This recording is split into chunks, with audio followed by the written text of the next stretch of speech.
24 April 1943, San Francisco.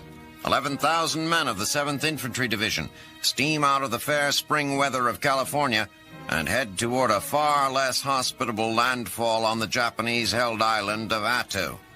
Westernmost of the strategically crucial Aleutian Island chain, Attu is the first target in the U.S. attempt to wrest the entire chain from Japanese control. Japanese intelligence determines the Americans' intentions, and on 7 May, the day originally planned for the invasion of Attu, the garrisons of Japanese on the island stand prepared to repel an attack that never comes. Due to inclement weather, U.S. planners have chosen to postpone the attack. Instead, American ships spend the day playing cat and mouse with the Japanese Navy. On 11 May, the Americans finally attack, catching the Japanese somewhat off guard. Having seen neither hide nor hair of the invaders, the Japanese stood down on 9 May, allowing the Americans to take the beaches standing up. By the 12th, the soldiers of the Rising Sun find their feet and mount an impressive defense. The Green Americans are at a distinct disadvantage, not only because the Japanese are so firmly entrenched, but also because they are unaccustomed to the unpredictable weather of the North Pacific. The Japanese stationed there are used to the bitter cold and rain. Despite this, in the weeks that follow, the men of the 7th adjust to the miserable climate, and by sheer force of numbers, succeed in driving across the island. Early on the morning of 29 May, Colonel Yasuo Yamakaze sends his remaining troops in a final desperate charge against the Americans. By daybreak, however, the battle is over, and Attu belongs to the U.S. Some 600 Americans have been put to rest in this desolate land as a result of this first Aleutian offensive. Despite the American victory, the rest of the islands remain under Japanese control, promising a long and bloody battle. As terrible as the American casualties are, the losses sustained by the Japanese approach the unbelievable. Of the 2,400 soldiers stationed on Attu, only 28 allowed themselves to be taken prisoner, the rest having fought to the death. In the face of such resolve, an invasion of the next step in the Aleutian chain, the island of Kiska, seems even more daunting.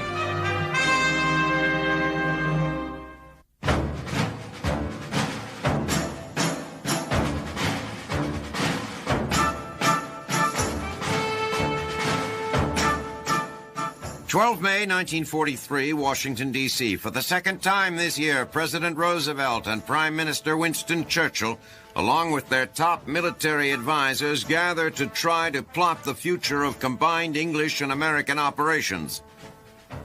At the meeting in Casablanca this past January, a great deal was left undecided. In fact, one of the few things that was certain as the meeting concluded was that the gap between the two factions was growing wider with each passing week. As the two groups go through the formalities of opening statements and picture-taking, the distrust between them is palpable. Churchill and Roosevelt, choosing to remain diplomatically aloof, dispatched their respective chiefs of staff to wrestle with the details and report back. As the days pass, the negotiations are marked by thinly veiled disdain and anger. While both sides share the same goal, ending the war as quickly as possible, there is deep disagreement on how to achieve that goal. At their first meeting, the U.S. commanders had agreed that the Allies should focus on defeating the Nazis before turning their attention to the Japanese. Subsequently, however, they came to realize that allowing the Rising Sun to romp unchecked across the Pacific until the war with Germany reached its conclusion would be disastrous, and they began diverting men and materiel to the Far East. The British, on the other hand, are somewhat indignant that the Americans are not abiding by their agreement. They insist that the Allies, having driven the Germans from North Africa, should cross the Mediterranean and drive up through Italy and southern France, striking the Reich at its weakest point, forcing them to move troops away from northwest Europe and the Russian front. In addition, Churchill and his commanders are all for delaying a cross-channel invasion indefinitely until success is a certainty. The Americans, on the other hand, believe any delay of the invasion will only prolong the war in Europe. Chairman of the U.S. Joint Chiefs of Staff, General George Marshall, has been pushing hard for such an offensive to take place before the end of 1943. As the conference drags on, the meetings grow longer and tempers grow shorter until on the morning of 19 May, with the participants becoming openly hostile, Marshall suggests they go off the record and speak their minds. Marshall's idea works. With the conferees able to speak openly, the air is cleared and an understanding is reached. By that evening, they are able to deliver a draft of their conclusions to Churchill and Roosevelt. It is agreed that there will be an invasion of Sicily, but that only those forces already in the Mediterranean will be involved. It is further agreed that on 1st November, 7 divisions of the Mediterranean force will be moved to England to begin preparing for a cross-channel invasion, now being called Operation Overlord, to take place on 1st May 1944. The conference continues for several more days, finally drawing to a close on 25 May. And while several other decisions come out of the discussions, it is Sicily and Overlord that are of the greatest import. It is these that will allow the Allies to move forward in unity. Both sides agree that should they in the future reach an impasse, they will once again go off the record, clear the air, and move on.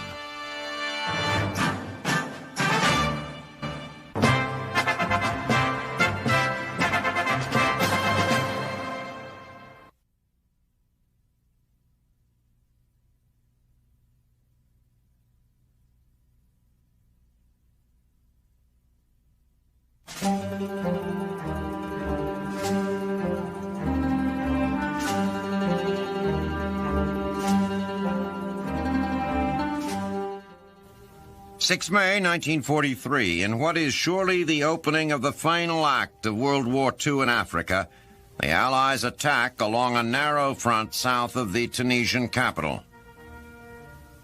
After months of divisive backbiting, the British First Army and the American Second Corps are at last working side by side. To the right, the Americans, commanded by General Omar Bradley. To the left, the British First, commanded by General Kenneth Anderson. Bradley orders the American 1st Armored Division forward against Germans dug into a line of low hills between the towns of Matur and Ferryville. Bradley knows the attack will be costly, but reasons that surrounding the Germans will be worth the loss. Progress is indeed slow.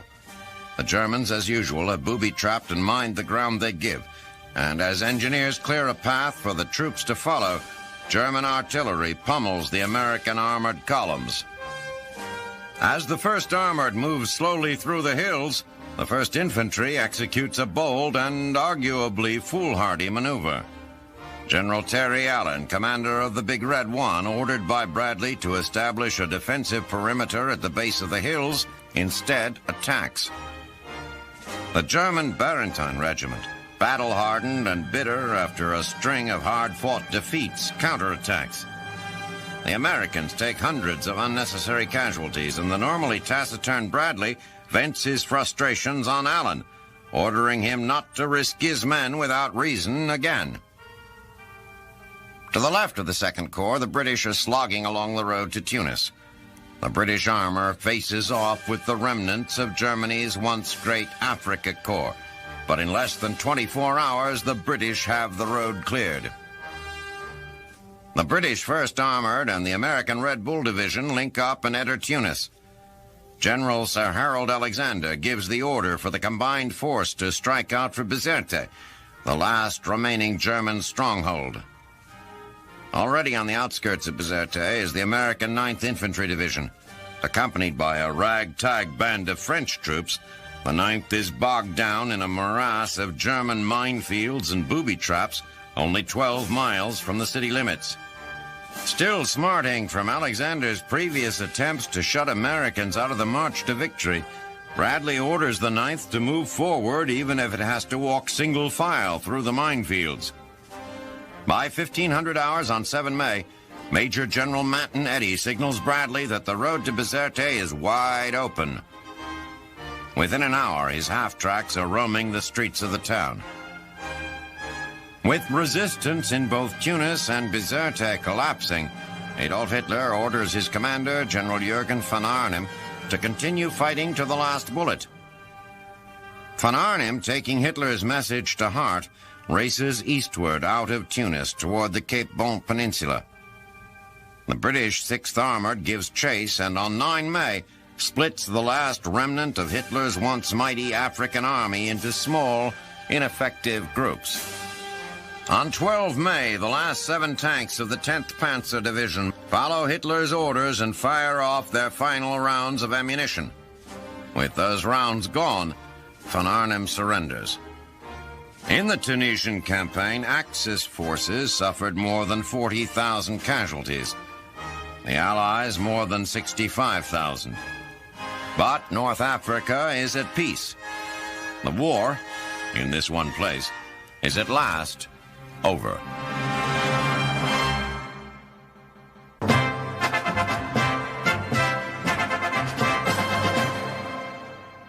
Is far from spur of the moment.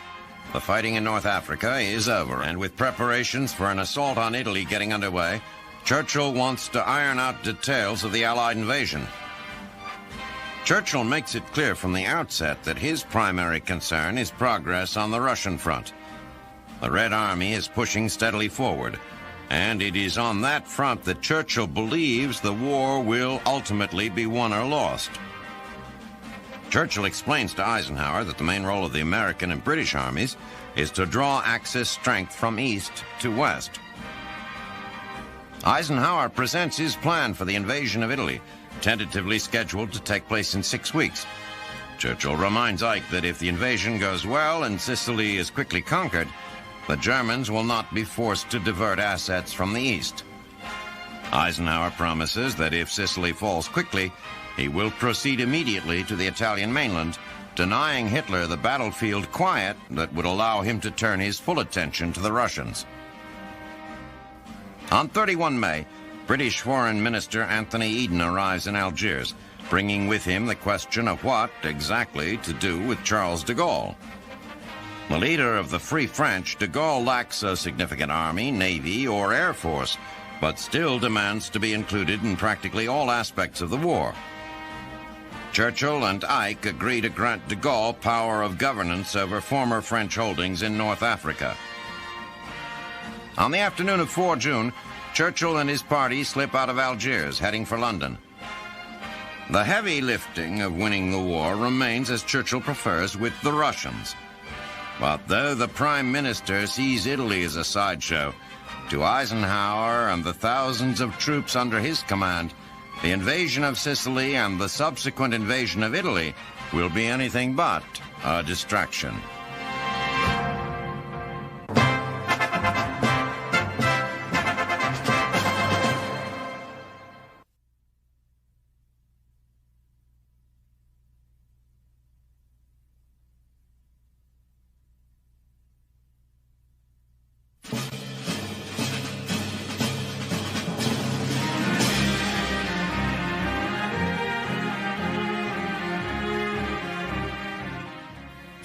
June 1943, Rabaul, New Britain. 120 Japanese fighters and dive bombers take off to strike Guadalcanal. A raid follows 2 in the previous week, which cost the Japanese dearly. But Admiral Mainichi Koga, recently promoted to commander of the combined fleet, is determined to successfully fill the shoes of his predecessor, Admiral Isoroku Yamamoto, by halting the American drive westward. Once again, as in previous raids, the Japanese planes are spotted en route by Australian coast watchers who immediately warn Henderson Field of the impending attack. As the Japanese approach Guadalcanal, they are met by swarms of American fighters determined to keep them from reaching their target. The green Japanese pilots, while flying planes that are capable enough, lack the experience to challenge the veteran pilots of Henderson Field effectively. The Americans chalk up victory after victory as the Japanese try desperately to break through the air cover to strike cargo ships off the coast of the island. Those who do manage to elude the defenders find themselves jumping out of the frying pan and into the fire as they are met by a barrage of anti-aircraft from below. Despite the hailstorm of flak, the Japanese do manage to hit 3 cargo ships, one of which is forced to beach itself off Laguna Point to avoid sinking. The price the Japanese are forced to pay, however, is unacceptable, even to the most rigid commanders. The loss of 98 planes prompts them to call off any further daytime raids against Guadalcanal. Elsewhere in the Pacific, the Americans are preparing the next attack in their march to Japan. American commanders realize that before a further westward drive will be possible, the Japanese stronghold at Rubble must be neutralized. To do this, they must climb the steps of the Solomon Ladder from Guadalcanal in the east to New Britain at the far western end. The next rung on the ladder after Guadalcanal is the island of New Georgia. A newly constructed Japanese air base at Munda on the island will provide an excellent staging point for raids against Rubble. The Americans realize an amphibious assault against Munda will be impossible due to a large coral reef and extensive enemy shore batteries. The target, instead, is to be the island of Rendova, 6 miles off the coast. From there, heavy artillery can be brought to bear on the Munda garrison. On 30 June, elements of the Army's 43rd Division go ashore on Rendova. Infantry-supported armored units make quick work of the small Japanese garrison, and the engineers get to work constructing a road through a 6-mile stretch of jungle to the point from which the artillery can fire on Munda. Although the men of the 43rd face no real resistance on the ground, they are subjected to murderous attacks from the air. In their first 2 days on the island, 30 men are killed and over 200 wounded by marauding Japanese fighters and dive bombers. By the 3rd, however, the road is complete, and the artillery goes to work pounding Munda.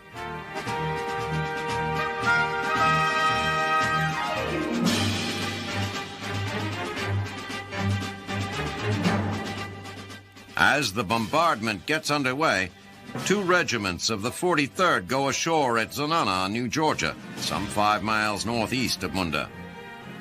The plan is to quickly push through the jungle and attack Munda with support from the big guns on Rendova.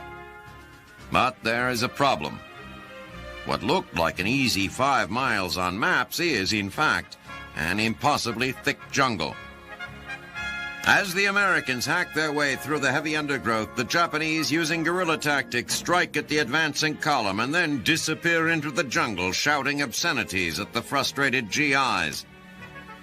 Heavy equipment bogs down in the mud, and the men are forced to unload supplies and carry them forward on their backs. The drive slows, and the morale of the men begins to plummet. By the 9th, after suffering a full week in the dense jungle, fighting an enemy they can seldom see, many of the men are completely unnerved. By the evening of the 9th, Admiral Bull Halsey, disgusted at the lack of progress, dispatches Major General Oscar Griswold to take command of the offensive. Upon arriving, he informs Halsey that 2 more divisions will be needed before Munda can be taken, and the 25th and 37th Divisions are sent to join the fray. Once again, as on Guadalcanal, the Americans are being bloodied by an enemy they far outnumber. An operation that was supposed to be over quickly and require no more than 1 division has become a costly stalemate, tying up 3 full divisions. The Americans, buoyed by their victory on Guadalcanal, seem to have forgotten the ferociousness of the enemy they faced there. The soldiers of the rising sun are now jarring their memory, reminding them that it will be a long, costly drive across the Pacific.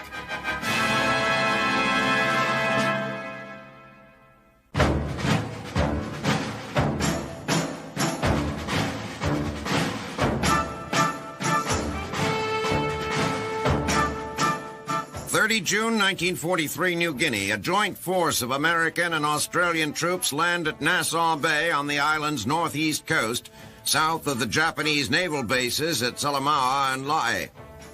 The attack Designed to coincide with Admiral Bull Halsey's advances in the Solomons is the resumption of General Douglas MacArthur's drive through the Southwest Pacific toward Japan.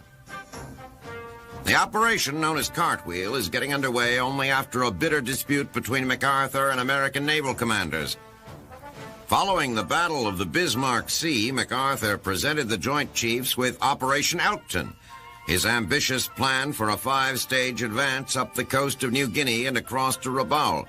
The plan was rigorously opposed by Admiral Ernest King of the Joint Chiefs of Staff. He did not want the fleet to be subject to MacArthur's command and felt the whole thing was simply a plot to siphon strength from the Navy's planned Central Pacific drive through the Gilbert and Marshall Islands. Infuriated, MacArthur accused the Navy of denying him the forces necessary to win the war before the end of the year. He angrily informed Chairman of the Joint Chiefs, General George Marshall, that the campaign in New Guinea was being temporarily suspended due to lack of resources. Tied to the agreement with Britain limiting offensive actions in the Pacific, Marshall simply lacked the men and equipment to fully supply both MacArthur's plan and the Central Pacific campaign.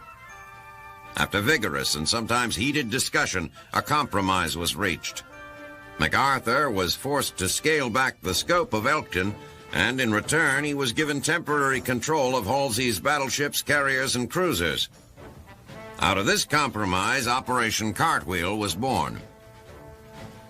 Now, with Halsey's forces in the Solomons fighting for New Georgia and MacArthur on the move in New Guinea, Japanese commanders are beginning to have grave concerns about Rubble. The Americans, having spent 4 months mired in inter-service squabbling, seem to have quelled the dispute and are now working in concert to isolate and destroy this vital Japanese bastion in the Southwest Pacific. MacArthur, too, believes the matter has been largely settled. Although he was forced to scale back his grand plan, he believes that with the addition of Halsey's fleet to his command, the Joint Chiefs have endorsed his Southwest Pacific campaign as the primary focus of the drive on Japan, and relegated the Navy's Central Pacific offensive to a mere supporting role. Admiral King, however, has other plans. He has been closely watching operations in the Solomons and New Guinea and has begun to doubt the wisdom of fighting the Japanese on the large jungle-ridden islands of the South Pacific. Disease, infections, and supply problems continue to sap the strength of fighting units, making progress both slow and costly. He believes that the volcanic and coral atolls of the Central Pacific are a much better prospect. Relatively small in size and void of the maladies inherent to the jungle, these atolls could be taken by a much smaller force in a shorter period of time. Whether MacArthur or King will prevail remains to be seen, but one thing is certain. The Americans are once again on the move in the Pacific. And with their emerging dominance of both the sea and air, it seems only a matter of time before they set foot on the shores of Japan.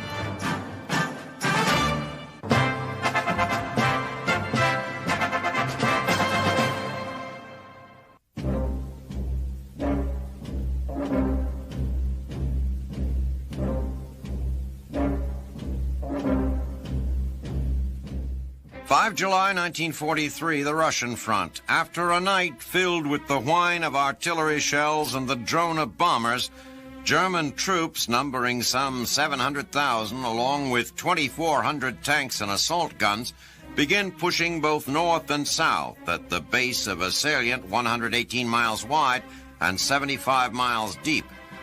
Their objective is the city of Kursk.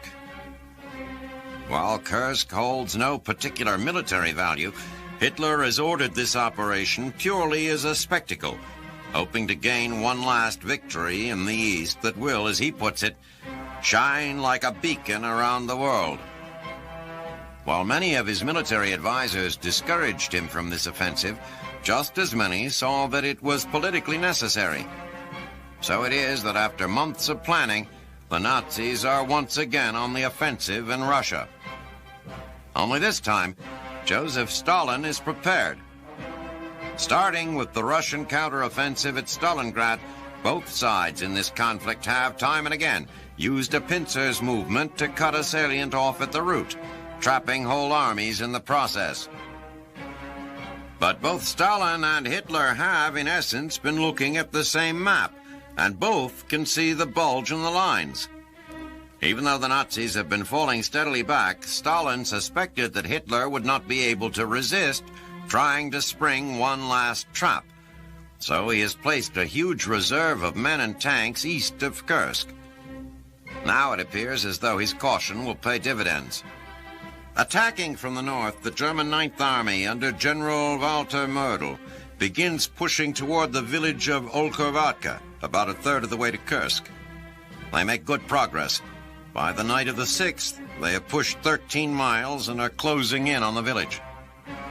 However, the Russians strike back, bringing their reserve tank divisions into the fray and turning it into a battle of attrition. The Soviets have the numbers on their side, and by 9 July, Mödel is reporting that a breakthrough to Kursk is unlikely. In the south, the 4th Panzer Army under General Hermann Hurt is having a better time of it as they advance toward the town of Oboyan, about halfway to Kursk. Despite their preparations, the Soviets are surprised when Hurt attacks from the west side of the Donets River, and in the first 2 days he is able to drive forward 13 miles along a 25-mile front. By 12 July, the 700 tanks of the 2nd SS Panzer Corps have advanced to within 22 miles of Oboyan and are moving along a corridor only a few miles wide near the banks of the Paisal River when they run head first into the 800 tanks of the Russian 5th Guards Tank Army. In minutes, battle lines dissolve as tanks from both sides charge. Before long, confusion reigns supreme and the air is filled with the smoke of burning armor.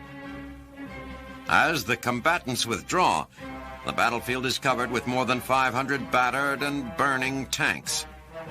Despite having been held back, Hurt's forces have inflicted more punishment than they have taken, and he is sure that a second assault will carry the day for the Nazis. However, it is not to be. Upon returning to his headquarters, Hurt receives a message from Berlin.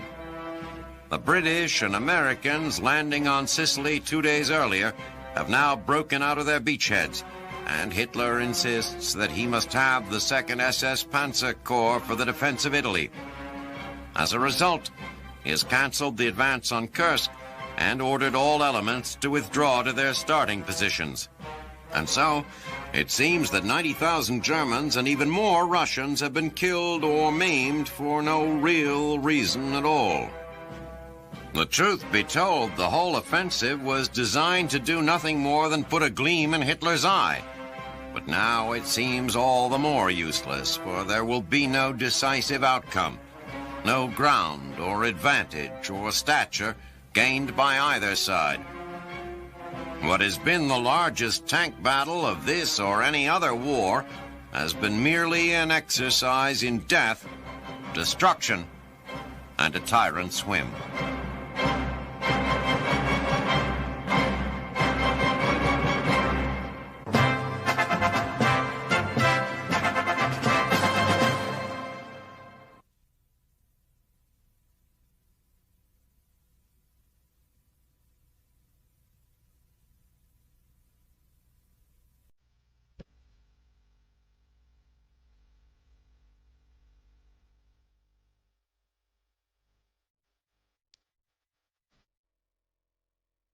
July 10, 1943, the largest armada in history, more than 3,300 ships, arrives off the southern tip of the Italian island of Sicily.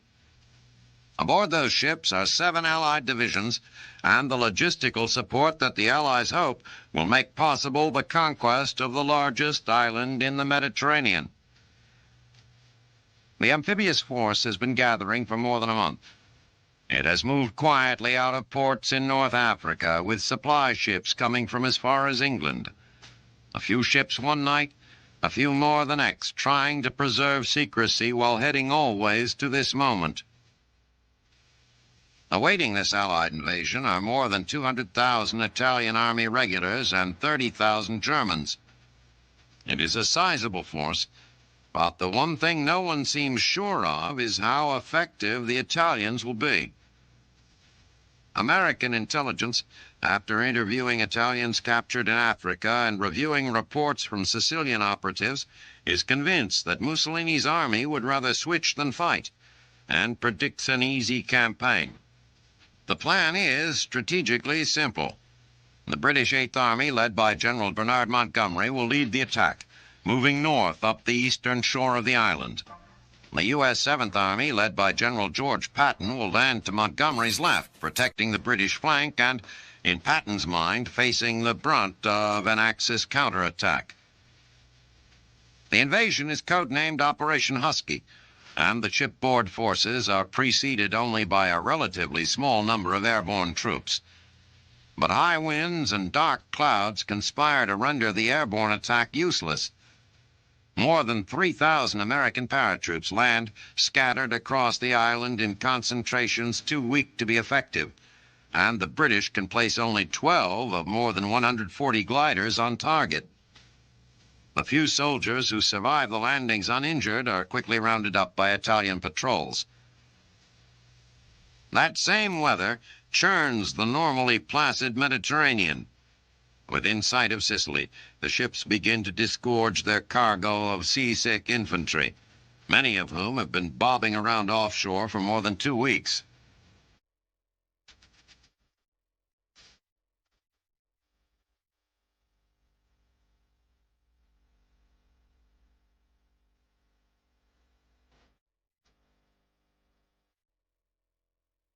The U.S. Seventh Army arrives on schedule at the coastal towns of Gela, Licata, and Scoglieti, and though the landings themselves go smoothly, the troops meet a stiff line of resistance a quarter-mile inland, Italian armor. Contrary to intelligence, the Italians do not surrender. They fight. Patton, leading a force of 3 infantry divisions, is a tank commander without tanks of his own. But his infantry improvises well and is able to drive the Italian armor back. To the east, Montgomery, as Patton had predicted, faces only light resistance. He plows through to Syracuse before the Nazis can get more troops to the scene. Hitler, managing the war from the safety of Berlin, has his own doubts about the Italian commitment to his Reich and sends in reinforcements, eventually totaling more than 50,000 men. The German reinforcements slow the push north. The British probe the Germans for a soft spot but find nothing.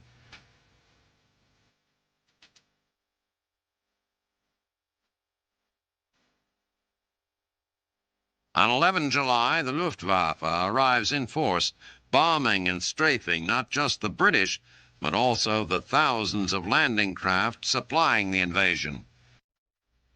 Gunners on the beach, blinded by magnesium flares and pummeled by the Luftwaffe, open fire on anything in the air, tragically attacking a flight of American C-47s carrying units of the 82nd Airborne Division.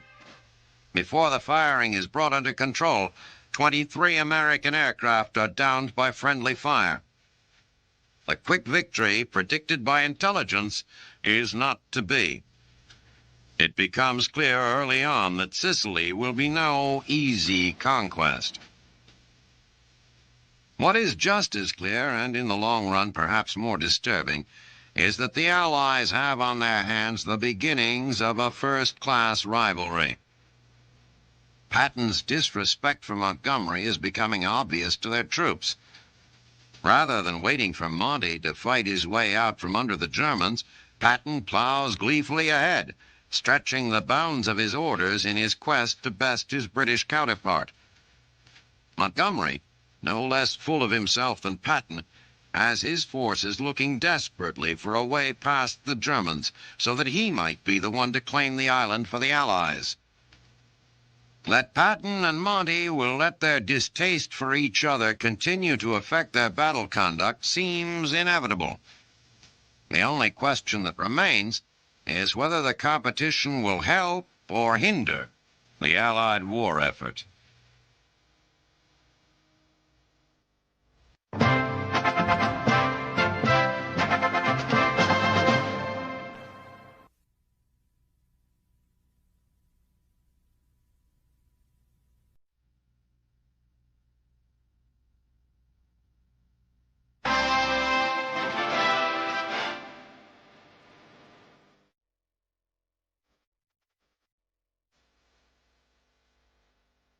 As the war moves now from Africa to Europe, the logistical challenges faced by the Allies change dramatically.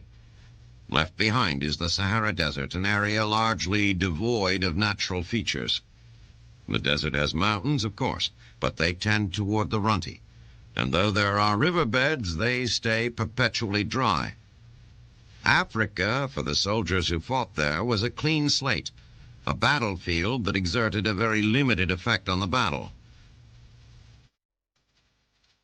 Europe is different.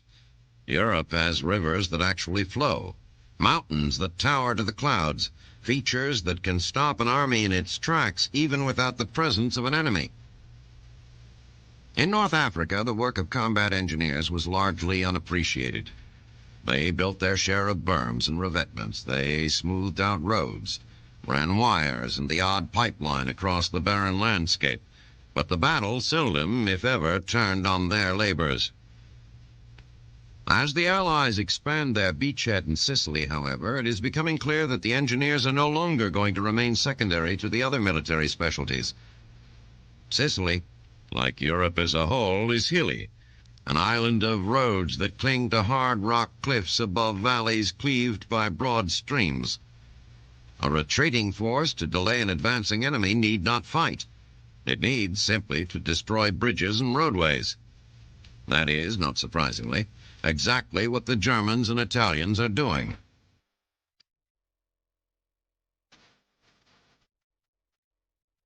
It is the job of the combat engineers to rebuild those bridges and roads, to keep the columns moving forward or sideways or whatever direction their commanders deem necessary.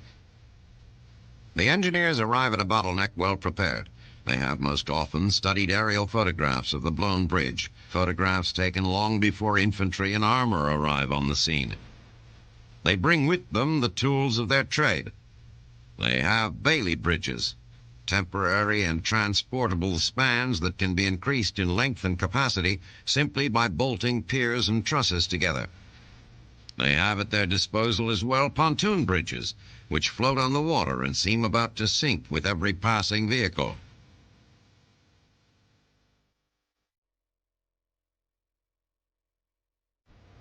But often as not, the engineers build their bridges out of what they find around them, including pieces of the old, destroyed bridge.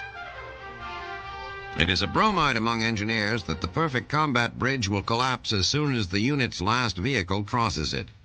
That would mean, the engineers say, that they had fulfilled their mission, getting the unit across without spending a single unnecessary minute on the bridge. The combat engineer's goal is not, after all, to build a bridge for the ages. It is to get their particular unit across the barrier as quickly as possible. The engineers would, of course, prefer to work under cover of darkness. But they work when there is work to be done. And if progress can best be made in the daylight, then in the daylight they will work. So it was in the Sicilian hills not long after the invasion of the island. With the Allies moving steadily northward in coordinated columns, an entire American brigade came around the bend on a mountain road, only to discover that the road came to an abrupt halt. Brought to the fore with artillery echoing through the hills, the bridge without first sending a test vehicle. That is, to the engineers, the greatest compliment. The war in Europe will be vastly different than the war already won in Africa. It is a war that has just begun for the combat engineers, as it has for the other soldiers, with one job finished and 1,000 more like it yet to come.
no one happy. Montgomery had wanted Patton's army to protect his left flank as he drove north. Patton, on the other hand, wanted to drive to Palermo without slowing down to hold positions in the largely barren center of the island. To Patton, it seemed as if the bulk of his force's time would be spent rounding up straggling Italian prisoners of war, while Montgomery reaped the glory of conquering the island. Patton's feelings are no secret. When British General Sir Harold Alexander, Patton's boss, sends orders commanding the Americans to take Petralia, a small and, Patton believes, insignificant town 45 miles southeast of Palermo, the orders somehow never make it through to the general. Instead,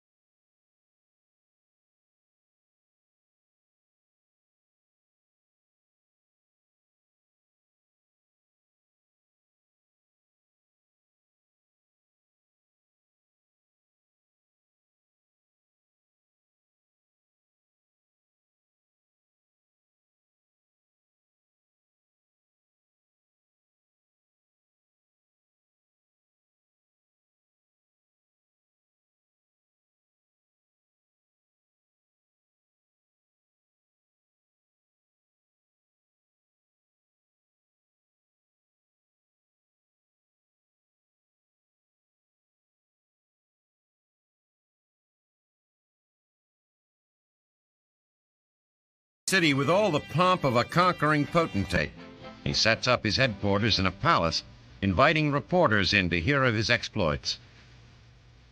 Montgomery, on the other hand, remains bogged down at Mount Etna. On 23 July, General Alexander grudgingly admits that Monty and his Eighth Army aren't going to break through without some help. He orders Patton and the Americans toward Messina. Patton, whose troops are tired from weeks of forced marches and battle, is thrilled. It is, he tells those around him, a final admission by the arrogant Brits that it is the Americans who have come to their rescue.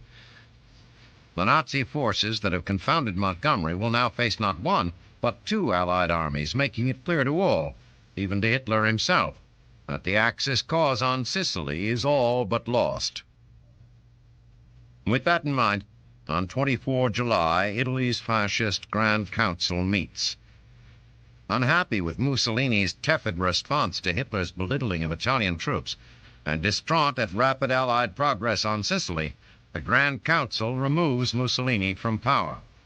He is imprisoned at the Podgora Carabinieri barracks and allowed no contact with the outside world. The announcement of his resignation brings Italians out into the streets, where they dance late into the night. Mussolini's successor, Marshal Pietro Badoglio, affirms the Italian intent to continue the fight against the Allies. But on 31 July, he sends emissaries to Lisbon, Portugal, to talk peace with the British. Clearly, the rapid progress on Sicily, which made so obvious so early the inevitability of the Allied conquest, now has implications far beyond the island's rocky hills. The war in Europe has changed. The Americans and British have now, in effect, opened the second front the Russians have so long been pushing for, and Hitler has lost his closest ally. All this, and the island has yet to fall.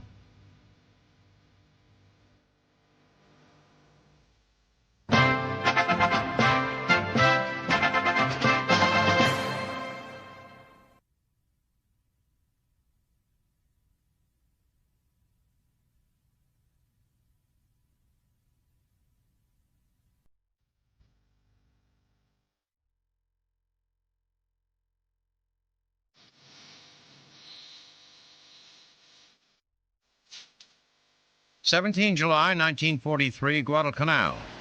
A force of 192 bombers and fighters leave Henderson Field to strike the Japanese-held island of Bougainville.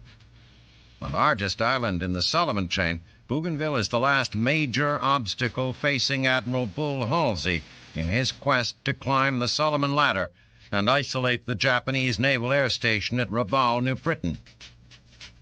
Although the fighting still rages on New Georgia, Halsey is looking ahead. He knows that before troops can land on Bougainville, the island's 6 airfields must be put out of commission, and the flow of Japanese reinforcements stop. At Buin Harbor, the first planes of Halsey's strike force find tons of Japanese shipping sitting helplessly at anchor, utterly defenseless against the marauding B-24s. By the time the Japanese gather their wits and launch fighters to confront the liberators, a second wave, this time dive and torpedo bombers, is homing in on its targets. As the Zeros climb desperately to gain altitude, they are pounced upon by the covering force of Navy corsairs, who continue to add to the toll they have taken on the Emperor's reserve of experienced pilots.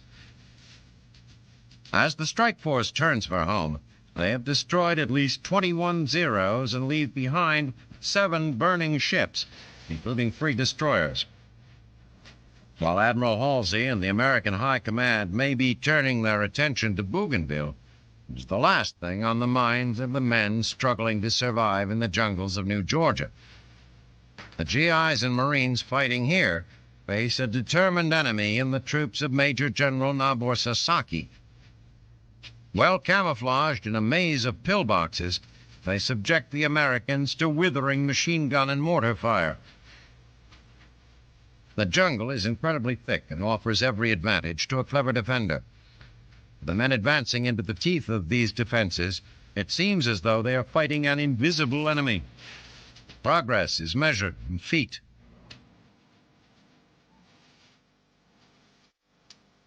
On 26 September, however, things begin to move. Marines, supported by light tanks, begin to gain ground on a hill known as Bartley Ridge. Firing at point-blank range, the tanks push forward through the Japanese defensive positions. The fighting is vicious and slow-going. The result, at the end of the day, is 14 pillboxes destroyed and 200 bloody yards of Bartley Ridge in American hands. By 1st August, the constant artillery and aerial bombardment has taken its toll on the Japanese. Still, they continue to fight in desperate stands, determined to die gloriously for their emperor. By the 5th, however, Munda is secure, and General Griswold radios news of the victory to Admiral Halsey. He receives the typically gruff reply, "Keep them dying." Although Munda is now in American hands, it has been a far tougher fight than expected. An operation that was supposed to last no more than 2 weeks and take no more than a division has taken 5 weeks and 3 times as many men. It is becoming increasingly clear to American commanders that they desperately need to change their strategy. Slugging it out with every entrenched Japanese division in the Pacific could take a decade and come at a cost of lives the American public would be unwilling to accept. But for now, they will take their victory and look ahead to the next step in the drive to Japan.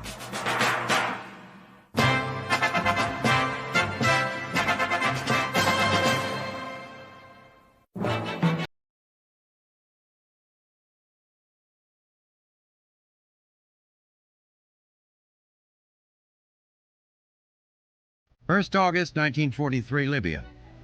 The crews of 178 heavy bombers of the 9th American Army Air Force prepare for a 7.5-hour journey to attack the German-occupied city of Ploiești in Romania. Located in the foothills of the Transylvanian Alps, Ploiești serves as one of the most important sources for all of Germany's petroleum needs, and without it, Germany's mechanized war machine will surely grind to a halt. Called Tidal Wave, the second raid on Ploiești is directed at the city's massive oil refineries. The first strike, launched on 11 June 1942, was wholly unsuccessful. Indeed, the main result of that raid was an increase in German anti-aircraft defenses in the area. 50,000 German troops and several hundred anti-aircraft guns are now located in and around the city.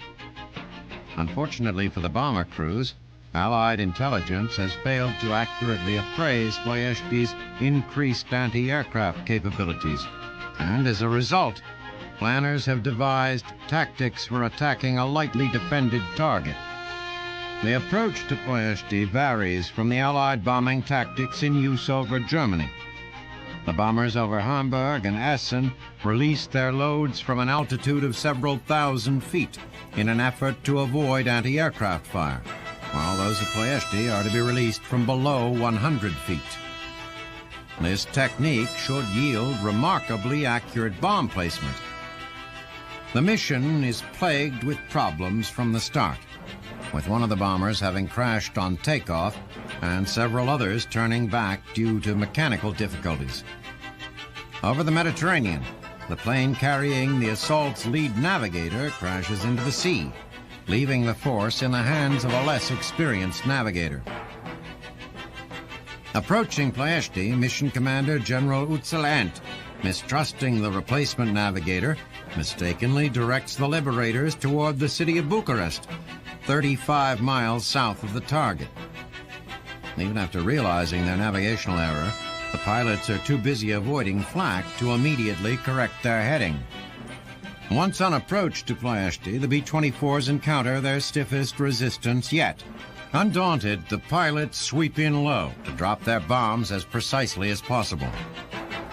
The increase in accuracy, however, comes at the price of increased exposure, not only to enemy fire, but also shrapnel from explosions on the ground. As a result, many bombers are blown from the sky. Those following the first wave find their job complicated by the dense smoke rising from the burning oil. And those planes which survive the fiery gauntlet intact fly straight into a swarm of waiting German fighters. Fighting past the Luftwaffe, many of the surviving crews land safely in Malta, Sicily, Cyprus, and Turkey, while others limp just far enough away to crash and sink into the Mediterranean. By the end of the mission, the Air Force counts 579 men dead, wounded, captured, or missing. As the people of Ploiești spend 2 August fighting fires and diverting their oil production to undamaged refineries, it seems the tidal wave's impact is going to be short-term at best. While the limited damage to Ploiești may necessitate further airstrikes, the sacrifices made on this mission may help save lives in future efforts to destroy Hitler's oil. What is more important, perhaps, is the inspiration, the emotional lift their actions provide for those actively engaged in the war, as well as those on the home front. The bravery and self-sacrifice exhibited by these men who flew into a flaming, bullet-ridden hell, knowing full well they might never fly out of it, stands as a symbol of their fighting spirit and will shine like a beacon of hope for those at home as well as their brothers in arms.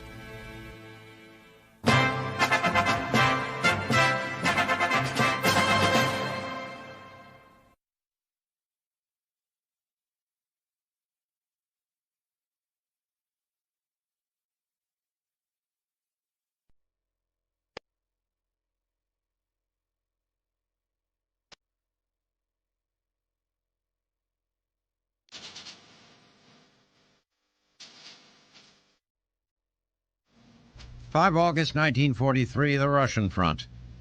The Red Army, having recently repelled the German offensive known as Operation Citadel, in which Hitler had hoped to retake the city of Kursk, completes its triumph by executing a counteroffensive and driving the Wehrmacht from the city of Orel.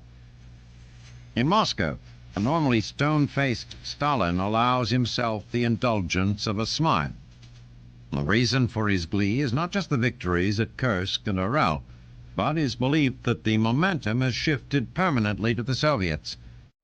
When it became clear that the Allies were in a position to overrun Sicily, Der Führer ordered the troops around Kursk to withdraw to their original positions and prepare for the transfer of all SS Panzer divisions to Italy.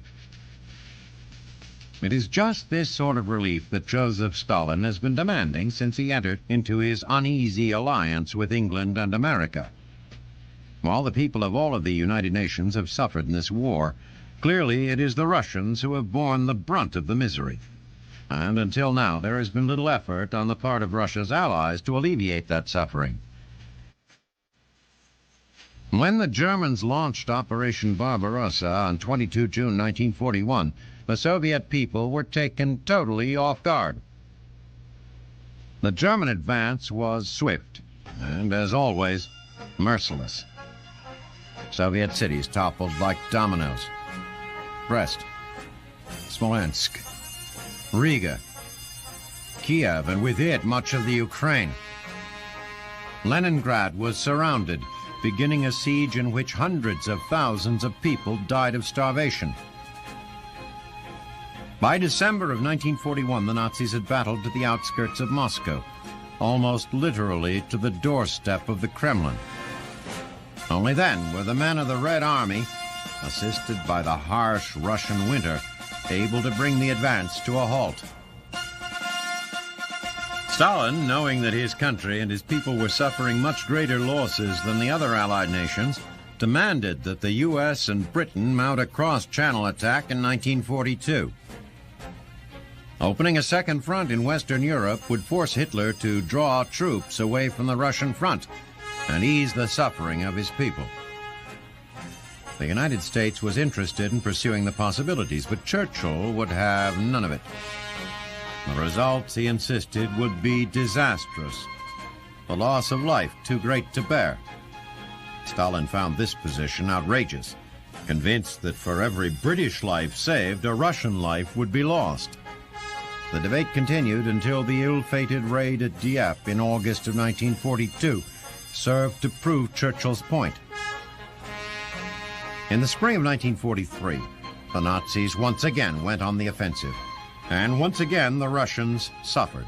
The Red Army proved no match for the Wehrmacht.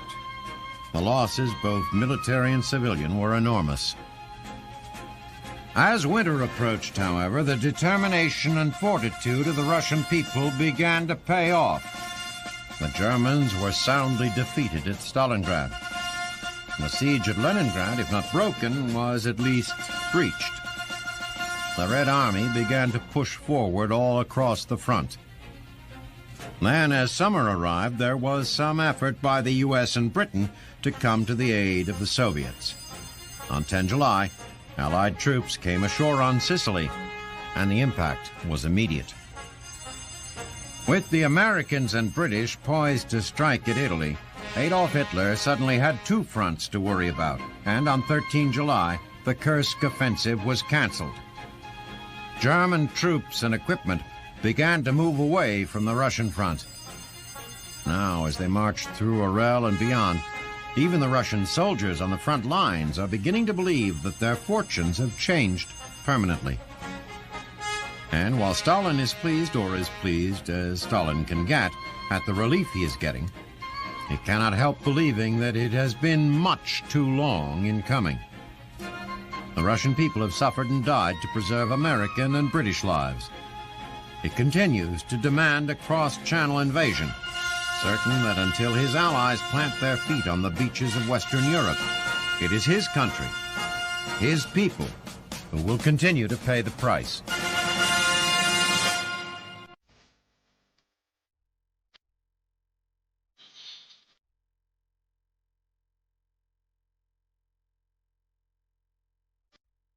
August 1943, Sicily. The American 7th Army, led by General George S. Patton, pushes along the north coast of Sicily toward the town of Messina. For Patton, the push is a journey of personal triumph, the writing of history by a general who believes himself destined for greatness. Patton's destiny is being fulfilled by the American 45th and 1st Infantry Divisions. As Patton rides in parades and issues daring commands, it is the infantry who must slug it out with the Germans. To Patton's east, the British 8th Army, under the command of General Bernard Montgomery, is bogged down in the hills around Mount Etna.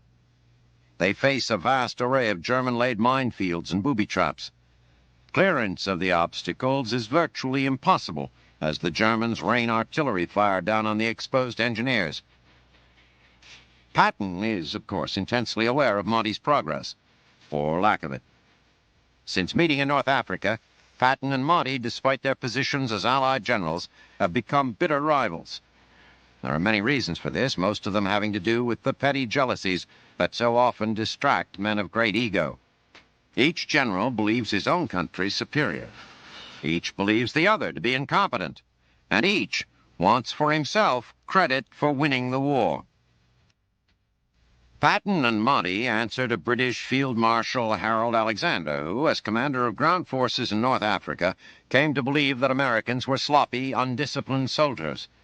In fact, early in the American deployment, they were just that. Supreme Commander Dwight Eisenhower's answer to that problem was Patton, a disciplinarian of the First Order who quickly whipped the Americans into shape. Alexander, however, never really got over his fundamental distrust of the Americans' ability, and seemed uniformly to favor his British countrymen, particularly Montgomery. Patton bristled at every perceived British slight and condescension, and by the time the Allies landed on Sicily, he was near the point of open mutiny. Once again, Alexander had planned the battle so that Monty would enjoy the glory and Patton endure the real work. Once again, entreaties to Eisenhower were answered with diplomatic compromises that Patton didn't like and Alexander largely gutted. A student of history, Patton knew that the key to taking Sicily is Messina, the city closest to the Italian mainland. In Alexander's plan, Monty ended up assigned a straight shot at Messina, while Patton was relegated to fighting the long way around the island and guarding the British flank.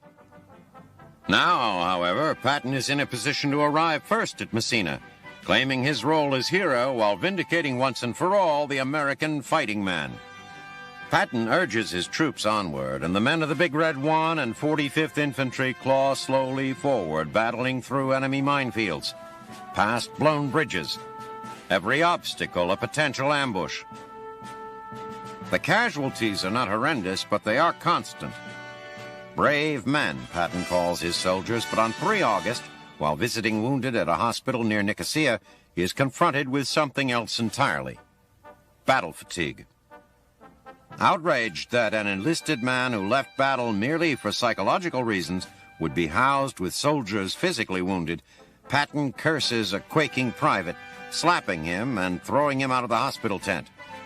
On 5 August, Patton issues an order to all battle commanders that no more cases of battle fatigue are to be treated in hospitals under his command.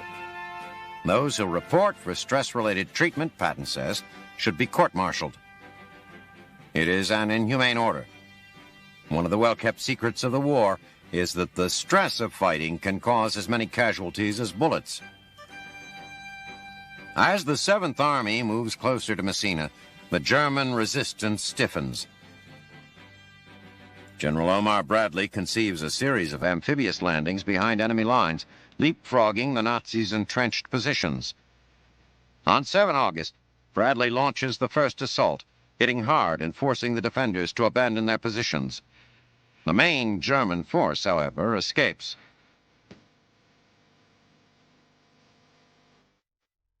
On 10 August, with the second landing underway, Patton, clearly in a frenzy over the taking of Messina, stops at another hospital to visit another group of his brave men.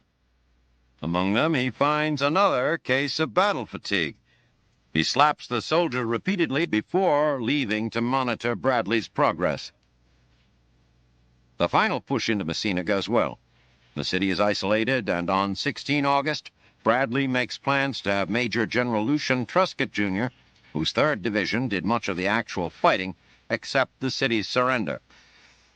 On 17 August, however, Truscott stands by fuming as Patton leads the parade into the city. Patton enters the city convinced that he is at last triumphant. But in Algiers, Eisenhower receives his first reports of the soldier-slapping incidents. Ike, whose respect for Patton's abilities on the battlefield is essentially boundless, nonetheless decides that Patton needs a jacking up. He orders Patton to apologize not just to the soldiers involved, but to the hospital staffs that had witnessed the events. Patton does so, and apologizes to Eisenhower as well for causing him grief and difficulty. Back home, press reports of the incidents create a groundswell of sentiment for Patton's expulsion from the Army. Eisenhower, however, understands the brash tank commander's value to the war effort and has no intention of losing him for good. Still, there is little doubt that Patton's future is clouded.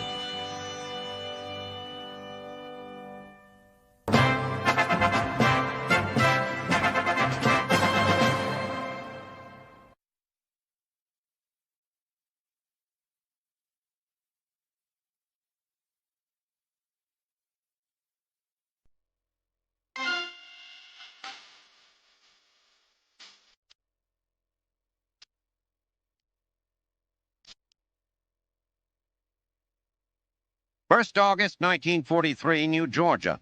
Although his units are still holding out against the overwhelming American force driving on Munda, Major General Nabor Sasaki, realizing a defeat is inevitable, has already begun to withdraw his remaining forces to the island of Culminating. Here, northwest of New Georgia, he has constructed an even stronger defense than the Americans faced at Munda. With an airfield and 10,000 troops at his disposal, Sasaki is determined to stop any American attack in its tracks.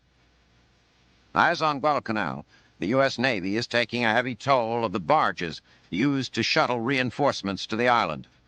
PT boats armed with torpedoes, cannons, and 5-inch rockets terrorize Japanese shipping and shore installations day and night. These attacks are not without a price. One of the fast attack boats, PT-109, commanded by Lieutenant John F. Kennedy, is sliced into by a Japanese destroyer in the dark of night. Kennedy and 9 surviving crewmen swim 4 hours in a dark sea to the nearest island where they are rescued by natives. The growing force on Culminating poses a difficult problem for Admiral Bull Halsey. His half of Operation Cartwheel, the 2-pronged drive to neutralize Rubble, is nearly a month behind schedule. He is, as he says, wary of another slugging match. Looking for alternatives, he turns to Admiral Kincaid's strategy in the Aleutian Island campaign. Jump over the enemy's strong points, blockade them, and leave them to starve. Halsey knows that if he uses this strategy, he must have an airfield. Reconnaissance reports indicate that the island of Vella La Vella, next up the Solomon Ladder after Culminating, is lightly defended and offers at least one airstrip. Halsey's decision is made, and the invasion of Vella La Vella is set for 15 August. Over the next 2 weeks, the Navy continues to run roughshod over Japanese shipping. On 6 August alone, they sink 3 destroyers, sending over 900 of the Emperor's best soldiers to a watery grave. On the morning of 15 August, 2 battalions of the 25th Division land on the beaches of Vella La Vella. Resistance on the ground is light, and Japanese fighters that try to disrupt the landings are quickly driven off by Marine flyers and corsairs. By the morning of the 16th, the GIs are driving inland, and Seabees are busy repairing and expanding the airfield. General Sasaki, caught completely off guard by the landings, desperately tries to reinforce the island, but the Americans have a hold on Vella La Vella and have no intention of letting go. With this bold stroke, Halsey has rendered Culminating useless at little cost to his own forces. American commanders are elated. They have avoided what surely would have been a long, costly battle and moved another step up the Solomon Ladder with almost no opposition. Perhaps more important, they have found a new strategy to employ against the Japanese, one that, if it continues to succeed, could dramatically shorten the war in the Pacific.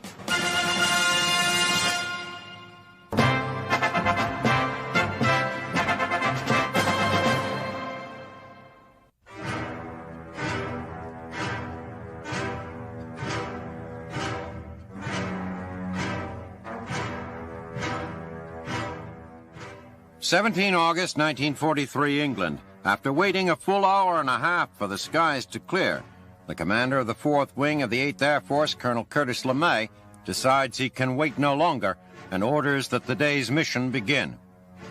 The plan will require precision, as 3 different bomber wings and several fighter squadrons, all coming from separate English airfields, are to be used almost simultaneously in the raid. LeMay's 4th Wing is to rendezvous with its fighter escort on the way to Regensburg, bomb the factory, and then fly on to Africa. Scheduled to coincide with the attack on Regensburg is a diversionary attack by the RAF on German airfields along the coast.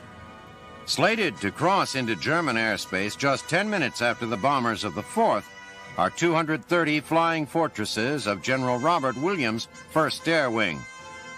They are to proceed to Schweinfurt to bomb ball-bearing plants before turning back toward England. Thanks largely to his highly disciplined training regimen, none of the 147 B-17s under LeMay's command encounter any difficulties taking off in Britain's notorious pea soup fog. Flying on instruments, the bombers are soon safely en route for the German Messerschmitt factory at Regensburg.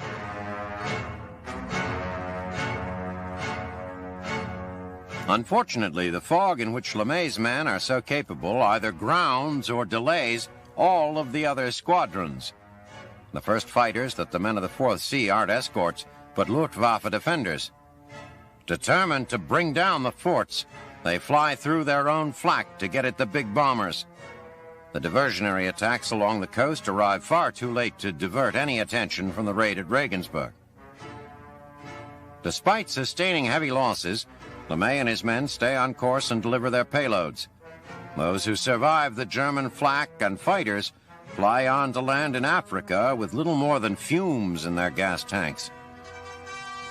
Meanwhile, the first wing crosses into Germany a full 5 hours late, met by only half their allotted number of escorts. Unfortunately, the light resistance expected is anything but light. Luftwaffe commanders, hoping to intercept LeMay's bombers returning to England, have sent up every available fighter, as luck would have it, directly into the flight path of the first. By the time the bombers reach Schweinfurt, the Luftwaffe has downed over 30 fortresses. Frustrating matters further, the factories in Schweinfurt are spread far apart and shrouded in artificial smoke. Their numbers depleted, the men of the first turned toward England only to be greeted by fresh Luftwaffe fighters who had been on the ground refueling. Luckily, a group of P-47 Thunderbolts arrived to escort the battered bombers out of Germany. They lose only one additional fort and down 11 Luftwaffe fighters.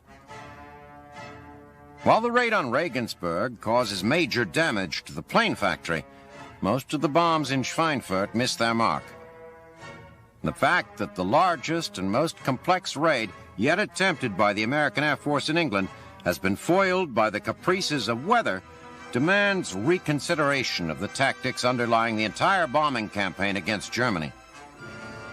As ball bearings in Schweinfurt continue to roll off the production lines, Allied commanders are left to wonder if the damage to the Nazi war machine is worth the price paid by the men of the 8th Air Force.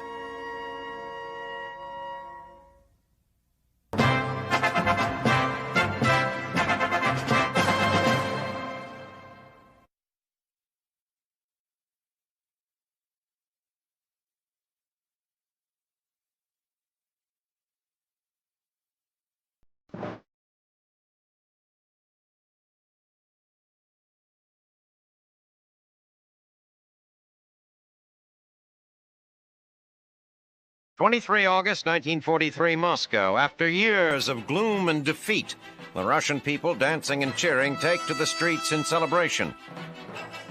The reason for this revelry, which was ordered by Soviet Premier Joseph Stalin, is to commemorate the Red Army's taking of Kharkov in the Donets River basin.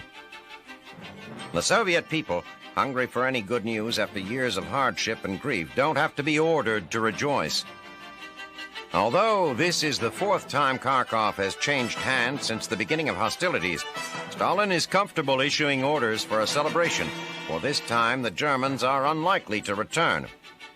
Not only has the Red Army managed to turn the tide through blood, sweat, and sheer force of will, Stalin knows that the impending invasion of Italy by the U.S. and England is forcing Hitler to divert men and resources to the west. So, despite orders from Hitler to the contrary, Field Marshal Erich von Manstein has withdrawn his battle-weary troops from Kharkov in order to avoid a repeat of the disaster at Stalingrad. While the people of Moscow celebrate the Red Army's conquest, there is little to celebrate in Kharkov itself. Intent on leaving nothing of use for their enemies, the Nazis have conducted scorched earth withdrawals each time the city has changed hands. Buildings and bridges have been blown up, factories destroyed, homes set to the torch. By the time Russian troops arrive, Kharkov is little more than a shell of a city. The soldiers of the Red Army have little time to dwell on the destruction. All along the southern half of the front, the Russians continue to press, smashing into the German lines and forcing continued retreat. The Nazis, determined to punish the Russians for having the gall to liberate their own country, step up their scorched earth practices, destroying nearly everything they leave behind, whether it is of military value or not. Silos, houses, haystacks, grain fields, everything is blown up or burned, leaving tens of thousands homeless and hungry. Russian soldiers moving through this wasteland find their already intense hatred of the Germans rising, fueling the ferocity of their attacks.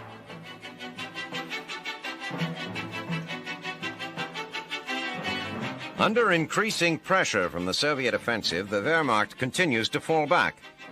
On 9 September, an enraged Hitler flies to von Manstein's headquarters in Zaporozhye to demand an explanation for his continued withdrawals. Hitler is concerned that if von Manstein cannot thwart the Russian advances, Germany will lose control of the Donets River basin and all its mineral resources. It takes a week of stating and restating the obvious, but von Manstein finally manages to convince the Führer that he has two choices: either withdraw from the Donetsk region or sacrifice thousands of men and tons of equipment being driven out. Reluctantly, the Nazi leader agrees to allow continued withdrawals. It is decided that von Manstein's troops should stage a fighting retreat to the Dnieper River and set up a defensive line. With the withdrawals now officially sanctioned, von Manstein begins pulling his men out of harm's way in earnest. Russian advances come swiftly, and German-held cities begin to fall like dominoes. Barvankova, Volnovakha, and Chaplino fall on the 10th. On the 12th, the German 17th Army begins withdrawing from the Kuban bridgehead into Crimea. On the 14th, they begin a fighting retreat from Bryansk, which falls 3 days later. On the 18th, the Soviets, pushing toward Kiev, take Priluvki, Lubny, and Ramadan, while further south, Pavlograd, Krasnograd, Pologi, and Nogaisk all fall into Russian hands. On 25 September, a triumphant Red Army marches into Smolensk, until recently a major Nazi stronghold. For Stalin and the Russian people, it is the culmination of a month filled with victories, beginning at Kharkov and ending here. In that time, Red Army troops have advanced nearly 150 miles along a 650-mile stretch of the front. Still, this is no time to ease the pressure. Stalin and his men have the Germans on the run, but the Soviet premier knows all too well how quickly the tide will turn if he allows von Manstein and Hitler a chance to regroup. So he will continue to push his men to attack, night and day, regardless of the weather, sometimes beyond reason. Together, they will anoint the soil of their homeland with German blood until they have driven the Nazis out of Mother Russia and all the way back to Berlin.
and his rockets enjoy all the benefits of being Hitler's pet project. Spies posing as workers at Peenemünde have kept the Allies informed of the progress of the V2 and its little brother, the V1. As their development and production gear up, it is decided to launch a bombing raid, dubbed Operation Hydra, against Peenemünde. The plan takes its name from the multi-headed dragon of mythology. While the main assault will be directed toward Peenemünde, a second squadron will fork off in a feint toward Berlin, 115 miles south. As on many nights before, Mosquito bombers entered German airspace en route to Berlin. However, this time they are outfitted with special equipment, which gives them the appearance of greater numbers than the enemy's radar. The 20 planes attract enough attention that over 200 night fighters are sent to confront the attackers. They arrive in time to see just a handful of the Mosquitoes, already beginning their return to England. Meanwhile, the first wave of bombers arrives over the rocket facility unmolested and drops incendiary bombs to light the way for the planes which follow. As the second wave approaches, Luftwaffe fighters arrive and launch a counter-assault which downs 40 bombers. Those who survive return to England secure in the knowledge that many more lives would have been lost had the diversionary raid on Berlin not been so effective. As the fires at Peenemünde are extinguished on 18 August, toll is taken of the havoc brought by the RAF. The damage to the V1 and V2 programs is relatively minor, as critical launch sites and blueprints have escaped unscathed. 2 rocket scientists and 730 construction workers, among them Allied spies, have been killed in the bombing. Lost also is the illusion of secrecy under which everyone at Peenemünde had believed they worked. The Allies have struck at the Nazi vengeance weapons before their violent introduction to the world, before even one has been used.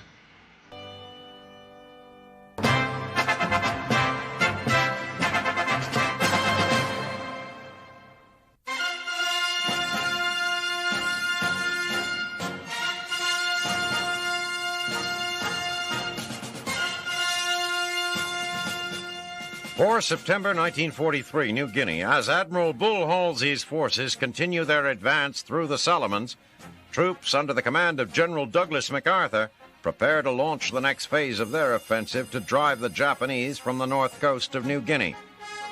The target of the offensive is the Huon Peninsula, specifically the Japanese strongholds of Lae and Salamaua. These bases will provide a staging point for an assault across the Dampier Straits to New Britain.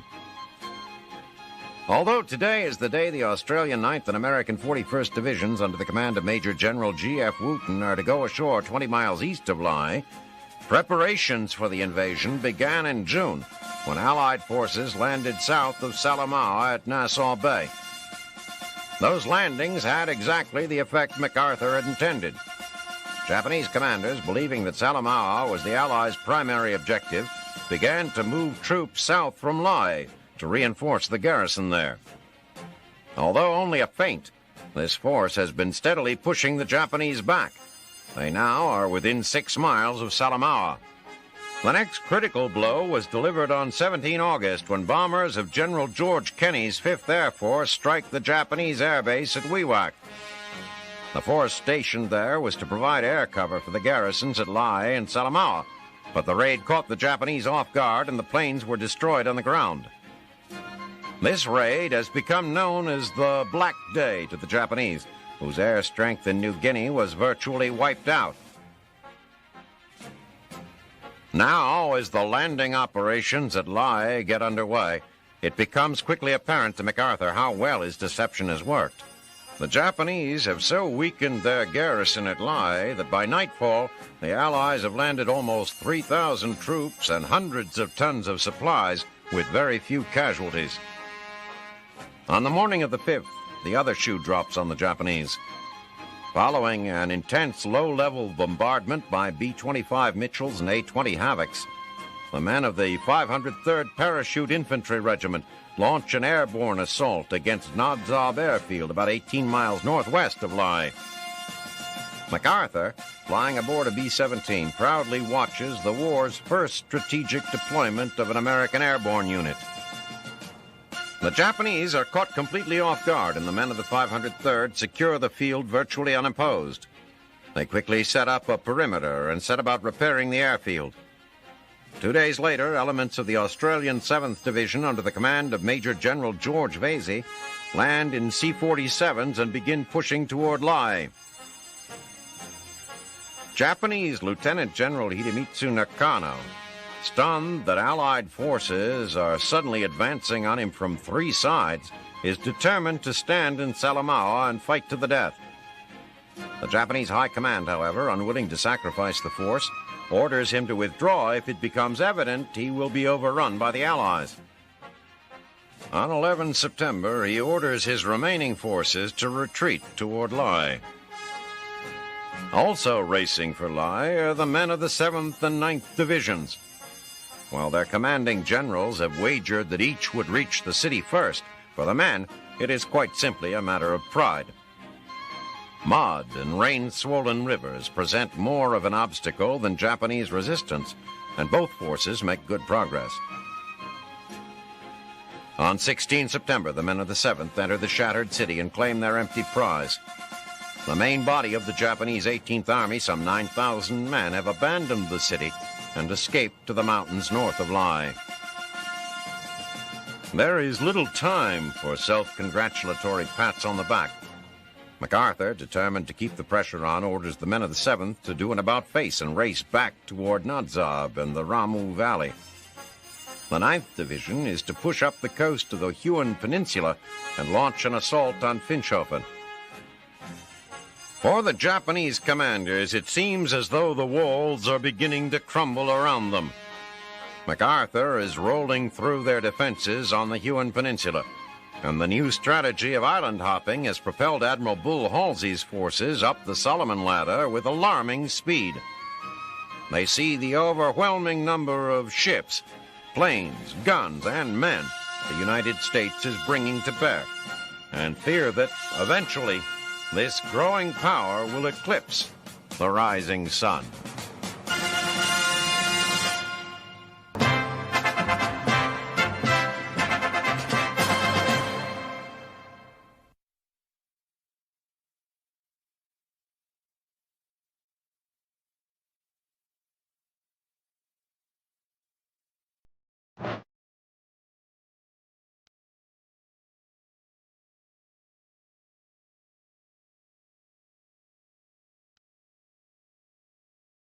September 1943, Salerno, Italy. Just hours after the Italian surrender is announced over the wireless, men and equipment under the command of Lieutenant General Mark Clark are discharged from ships into the Bay of Salerno. The operation is codenamed Avalanche, a name that characterizes not only the operation's objective, but the Allies' self-assurance as well. Like the uncontrollable force of nature for which it is named, American and British troops will descend upon and hopefully bury the Nazis. Situated 35 miles southwest of Naples, Salerno is merely a stopping point in this landslide. With speed and surprise as the tactics, the plan imitates its title. However, 6 weeks of negotiations for the Italian surrender have bogged down Allied momentum and provided the Nazis time to prepare. Following the Casablanca Conference in January, the Allies declared that nothing short of unconditional surrender would be accepted from any of its enemies. The Italians, however, appeared not to have heard about Casablanca. Although Italy's new government, under the leadership of Pietro Badoglio, was perfectly willing to yield to the Allies, it also had certain conditions under which it would do so. Fearing Nazis stationed in Rome would react violently to news of a capitulation, Italy haggled for British and American protection of the Eternal City. While squabbling with the Allies, Badoglio also pandered to Hitler, telling him that their fascist union was insoluble. Hitler, however, considered Badoglio a spineless waste. His attention was focused instead on the Americans and British. Sensing Italy's impending betrayal, Hitler used the time provided by the dragging negotiations to stock Italy with his own forces. Finally, Allied commanders delivered an ultimatum to the Italians: surrender unconditionally or Rome would be mercilessly bombed. Badoglio, who favored neither the political doctrines of the Axis or the Allies, unconditionally surrendered on 3 September. Then, fearing German reprisals, he and Italian King Victor Emmanuel fled immediately to Brindisi. Despite the fact Italy is still swarming with Nazis, the Allied outlook is as high as the Alps. British commanders are predicting that the war will be over in a year. But German Field Marshal Albrecht Kesselring has very different ideas. He intends to contest the taking of each inch of Italy and has prepared his troops to do so. The Nazis easily overtake Italian defenses at Salerno. Huddled in dry machine gun nests high above the invasion zone, the Germans drive the Allies back into the chin-deep waters of the bay. Scores of men never again touch land.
American forces.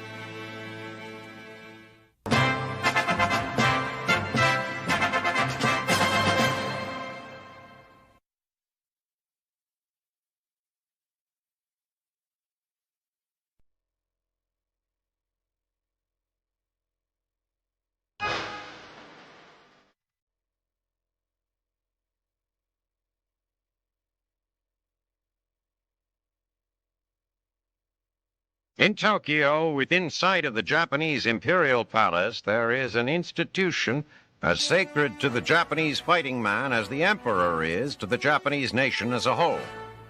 It is Ichigaya, the Japanese equivalent of America's West Point.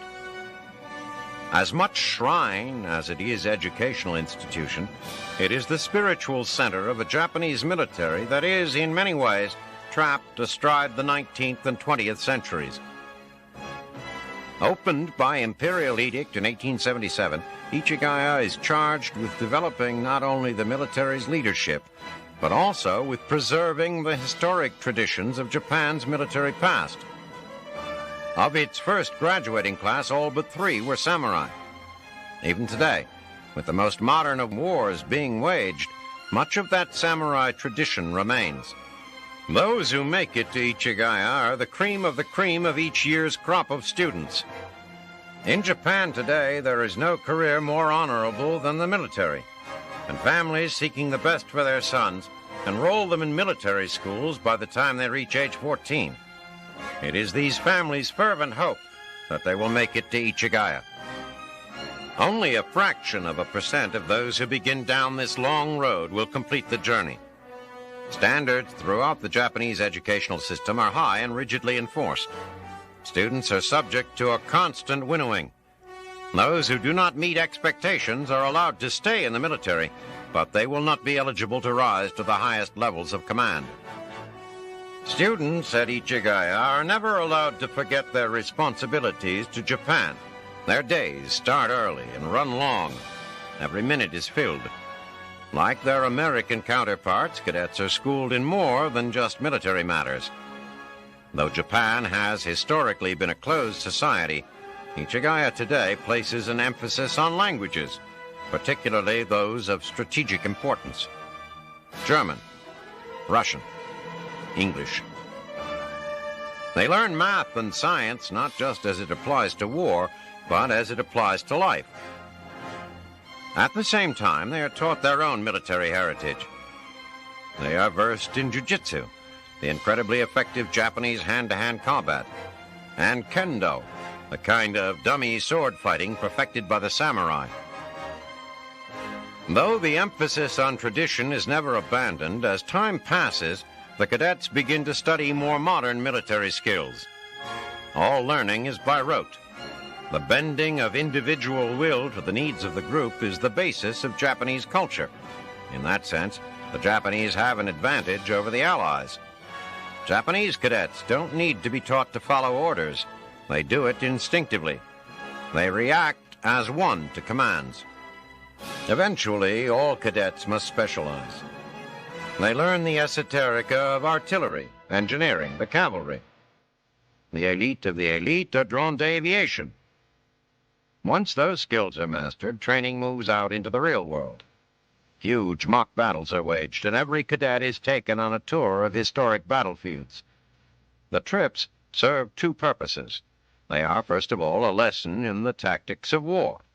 But as important, they are a reminder of the proud military heritage each cadet carries with him, of victories died for, and heroes who should not be forgotten. When they graduate, they do so in the presence of the Emperor. He presides, silent and unheard, over their passage into the sacred order his predecessors had decreed.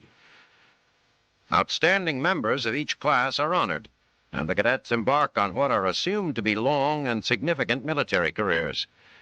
That they will be significant is almost beyond doubt. With war raging across the Japanese Empire, there is little tolerance in the military for the ineffectual. But whether this year's class of graduates from Ichigaya Academy will have long careers is very much in doubt.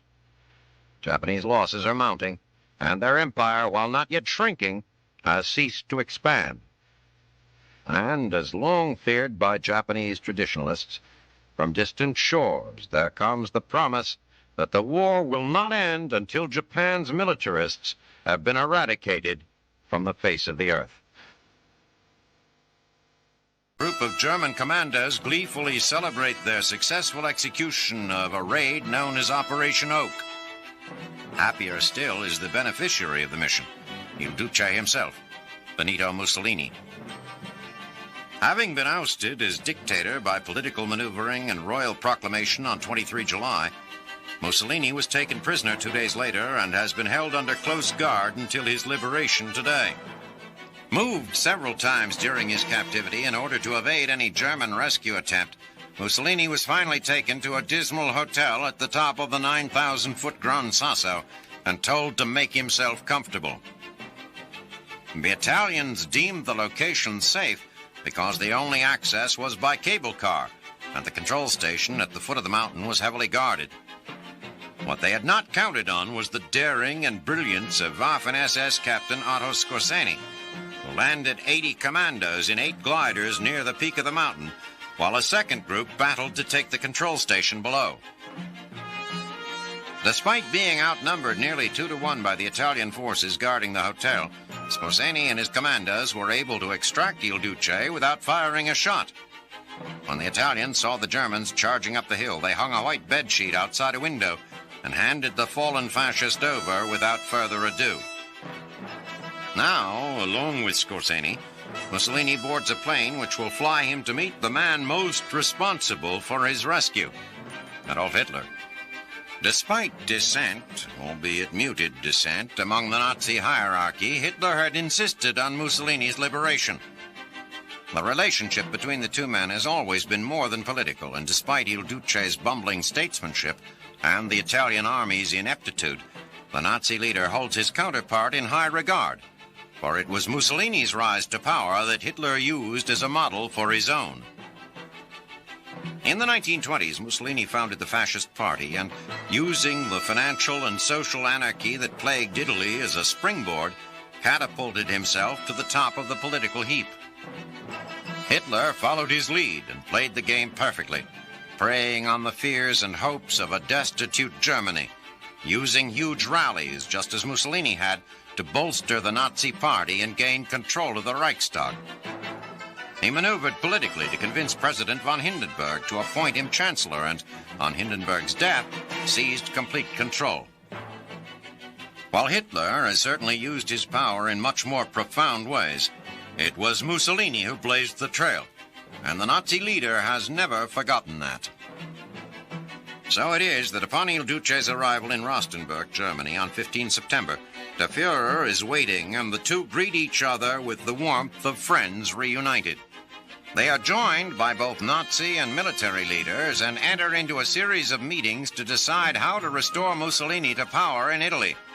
But from the beginning of his visit, it is clear that this is not Il Duce of old. His eyes are that of a frightened child.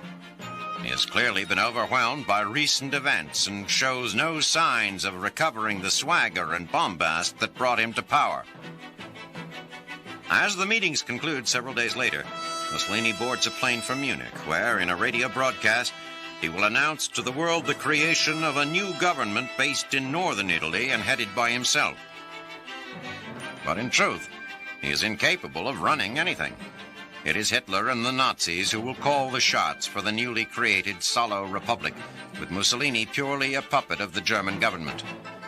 And so it is that Italy finds itself a nation torn asunder.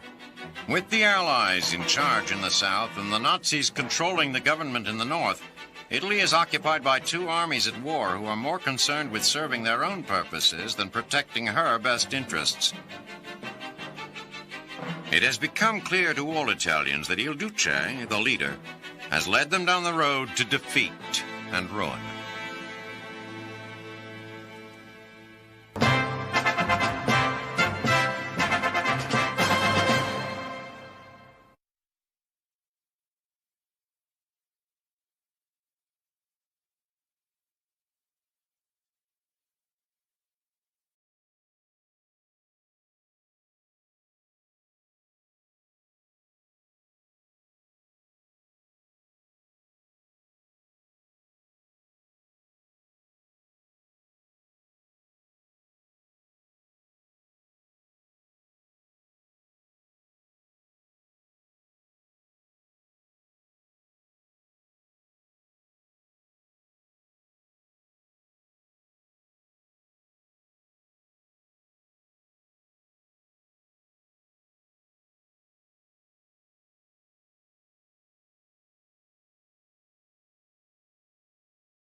through the Southwest Pacific is aghast that King would dare interfere with destiny simply to garner acclaim for himself and the Navy. Although King has long pushed for an expansion of the Solomon campaign into a larger Pacific offensive, only recently has that become feasible.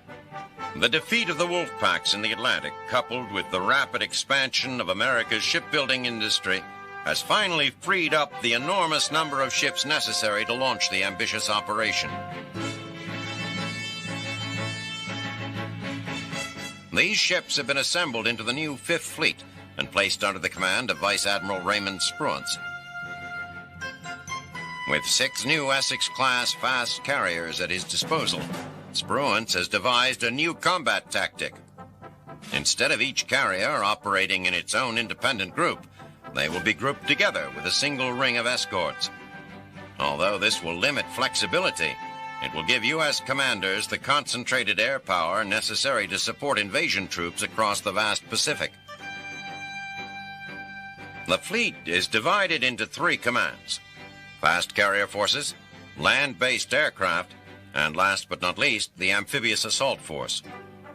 Under the command of Rear Admiral Richmond Turner, the assault force has at its disposal a vast array of vessels, including everything from battleships to landing craft.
Tragically awry, the simple fact that they're capable of mounting such an offensive is indeed heartening.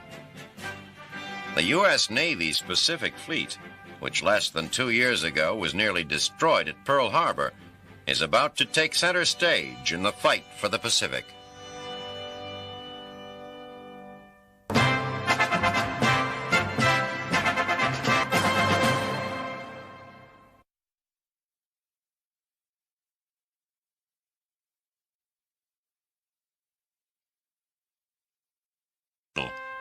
Too late.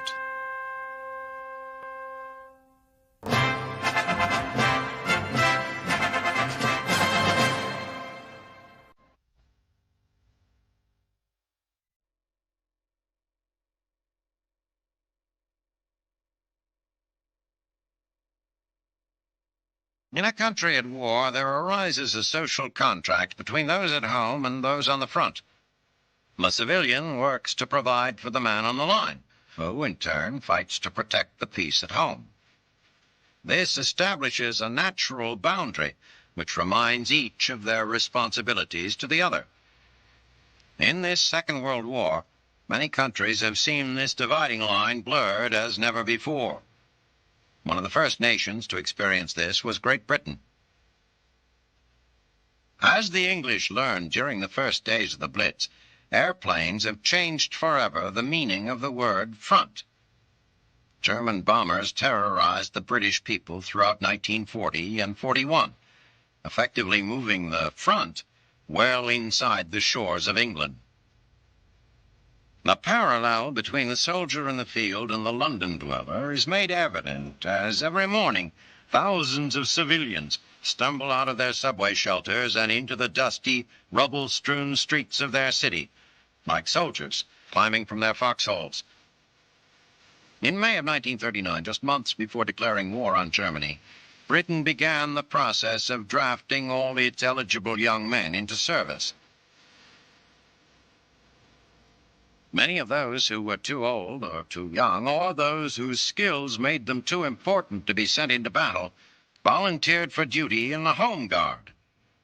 Introduced by Prime Minister Winston Churchill to protect the English mainland in the absence of the army, these men patrolled the English coast and inland roads with nothing more than watchful eyes and outdated weapons. Since May 1942, every woman under the age of 50 has been required to register for service in the war effort.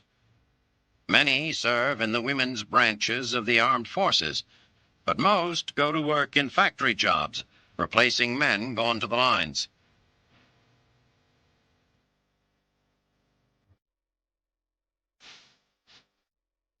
The most important way in which the average civilian is involved in the war is in his or her contribution to wartime production. While Germany built up its military might over the course of the 1930s, Britain was not nearly as well prepared and has had to produce war materials without respite, as there are no substantial stockpiles on which to rely. Following the example set by Winston Churchill, the people of the country have spent the last few years working with only victory in mind. 60-hour work weeks are the norm, standing in front of metal presses, hunched over sewing machines, performing tedious, repetitive factory jobs, pushing themselves so close to exhaustion that some people have actually been known to fall asleep at their stations. The British people understand that reduced consumption is just another kind of increased production, and abide by the rationing policy handed down by Minister of Food Lord Woolton.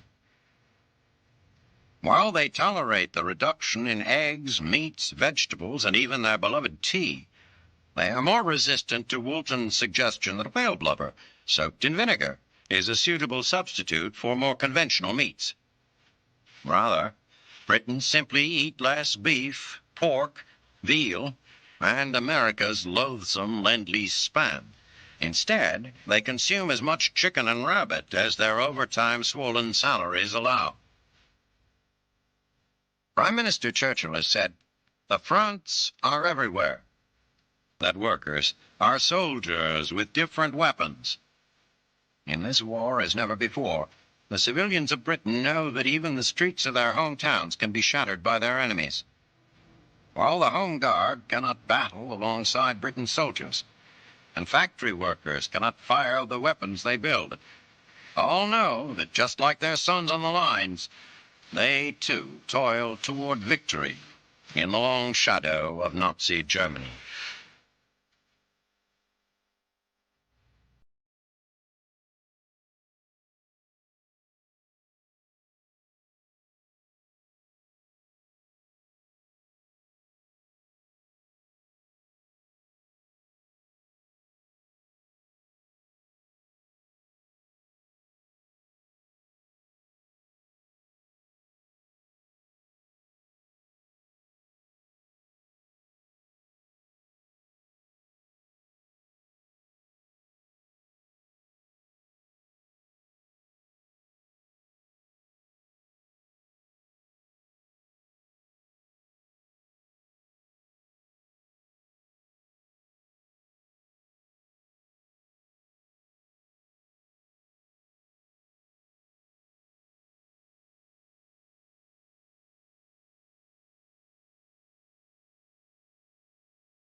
turning books into bonfires.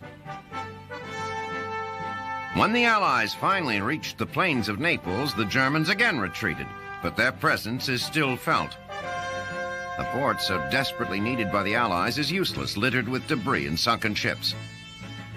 On 7 October, a German time bomb explodes in the post office, killing 70.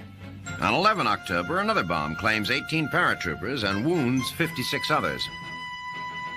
As Clark's troops pursue the Nazis north, Field Marshal Albert Kesselring establishes a defensive line east to west along the ankle of the country in the Apennines mountain range, which is moated by the flooded Volturno River. On the evening of 12 October, the Allies utilized log rafts and Navy pontoons to ford the swelling river.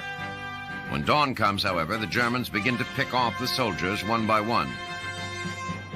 On 13 October, under heavy fire, an additional 2 regiments forced their way across the Volturno and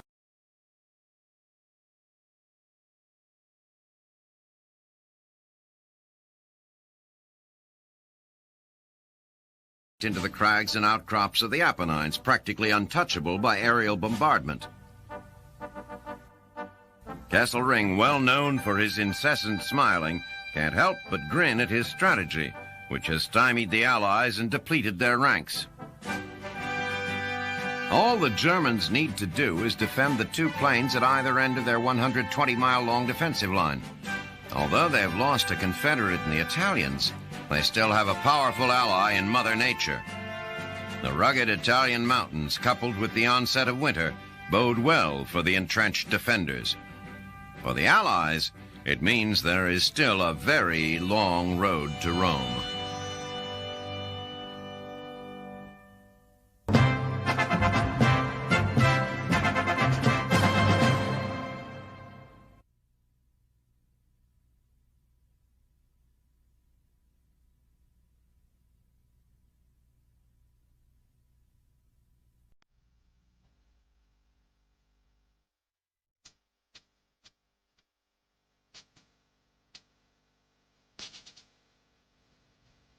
October 1943, Rome. In the capital city of Italy, the Italian government declares war on its former German sponsors and current occupiers. It is the latest in a series of moves that has left friend and enemy alike befuddled and openly mistrustful of the Italians. If there is a great satisfaction in soldiering, it is the retaking of occupied territory. There's nothing like the gratitude of a people liberated, the unbridled joy of streets finally freed from fear, and the warmth of being a real-life hero. But as the Allies begin the long march up the Italian peninsula, there's something unsettling about the rapid Italian shift of loyalties, something indicative not only of their politics, but of their national character. The Allied doubts about the Italians go back to the decade before the war. As fascism ascended around the world, the Italians enthusiastically joined in, cheering Benito Mussolini as the supreme dictator of the new Italian empire. To the rest of the world, Mussolini looked like some kind of, well, clown. He dressed like a character out of a Marx Brothers movie, mugged like a ham actor, and promised his people a return to the glory days of ancient Rome. Of course, the Japanese and Germans were already taking over all the world's good parts, so the Italians had to make do with what was available, Ethiopia. You remember Ethiopia? Home of famine, pestilence, and a military barely evolved since the Stone Age. A less desirable conquest could barely be imagined. Still, the Italian people beamed with pride, convinced that Il Duce was delivering a new golden age. The Italians were firmly on the fascist bandwagon, and it was a grand celebration indeed when Adolf Hitler himself visited to proclaim the eternal binding of 2 great nations.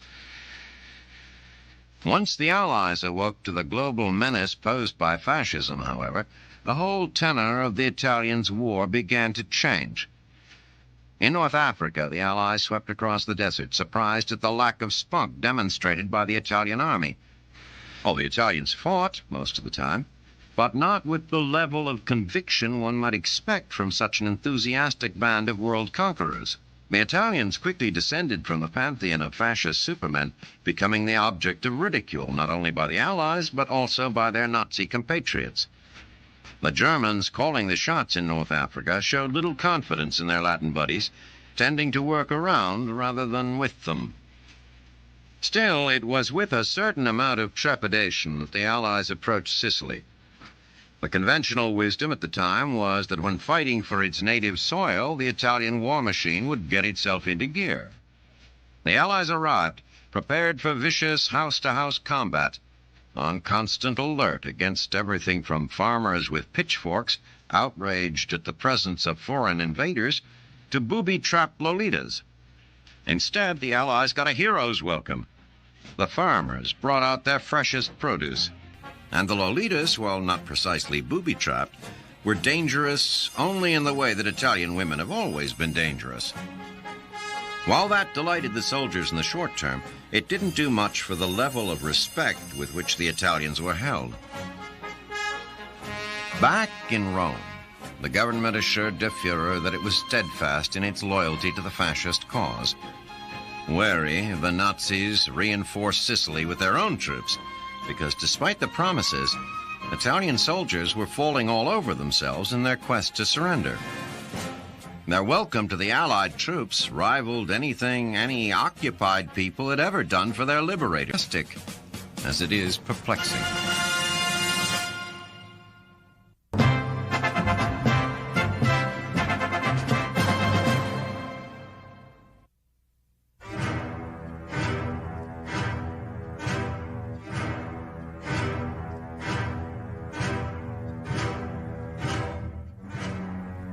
October 1943, the Russian front.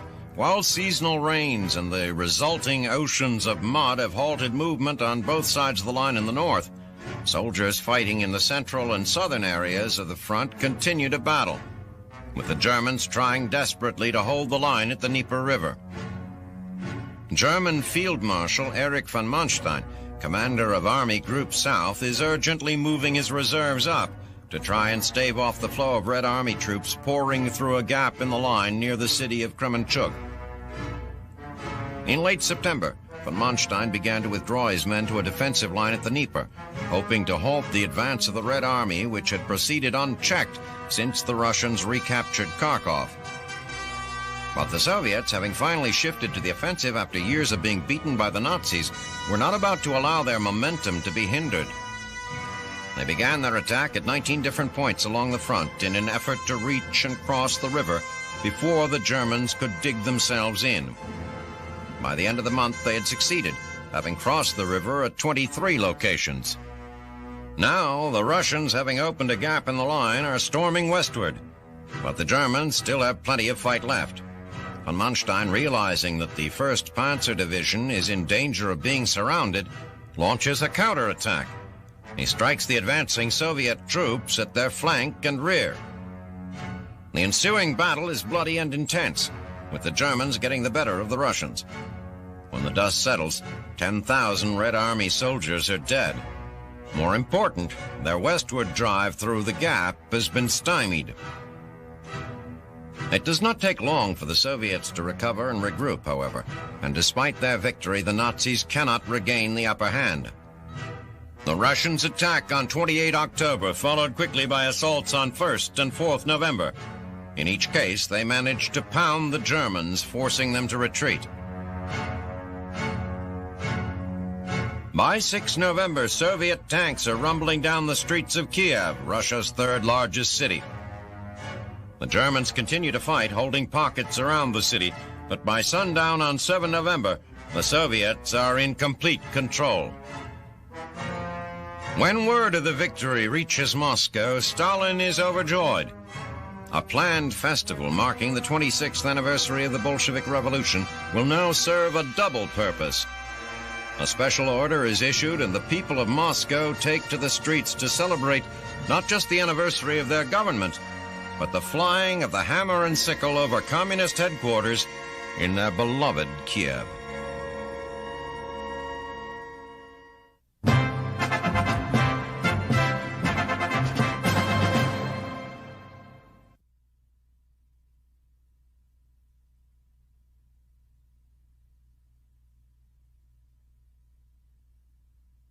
Bull Halsey is counting on. Elated with the success of his island-hopping strategy, Halsey has no intention of butting heads with Hyakutake. Instead of launching an assault against the heavily defended airfields, the 3rd Marine Division is to go ashore at Cape Torquena on Empress Augusta Bay in the largely undefended middle of the island. Once ashore, they are to establish a beachhead, build their own airfield, and then just hold on. In order to hide the location of the main assault, there has been no pre-invasion bombardment of Torquena, and the heavy raids on Buin and Buka have served to reinforce the Japanese assumption that the invasion will target the existing airfields. On 27 October, elements of the 2nd Marine Division contribute to the deception when they land on Choiseul, just off the southern coast of Bougainville. Although it is in fact just a raiding mission, Japanese commanders believe the landings are a precursor to the invasion and begin moving thousands of troops south to reinforce Choiseul. On the morning of 1st November, the 3rd Marine Division, under the command of General Alexander Vandergrift, goes ashore at Cape Torquena. Luckily for the Marines, the Japanese are caught completely by surprise. Guarding the beach are 18 well-camouflaged pillboxes that, fully manned, could wreck the landings. Halsey's deception, however, has worked so well that many of the positions are empty. Although they are too few in number to seriously contest the landings, the Japanese troops put up a tough fight. Despite heavy machine gun and mortar fire, the Marines press forward, determined to silence the Japanese guns. By 11 a.m., the last of the Japanese defenders are dispatched, and the Marines begin setting up anti-aircraft guns and constructing perimeter defenses. To the south, General Hyakutake faces a dilemma. He believes the landings are just a feint, and is content to let the Marines have their little piece of snake-infested jungle. His superiors, however, fear that they have once again been outwitted by Halsey, and order Hyakutake to send forces to Empress Augusta Bay to destroy the American beachhead. American commanders are cautiously optimistic.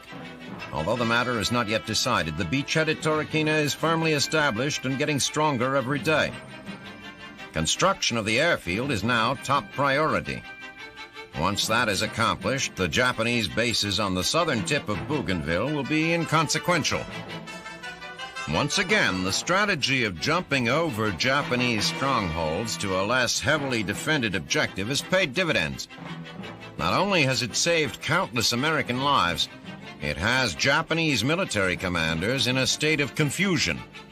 They now face an enemy who not only has seemingly unlimited material resources, but one who refuses to play by their rules.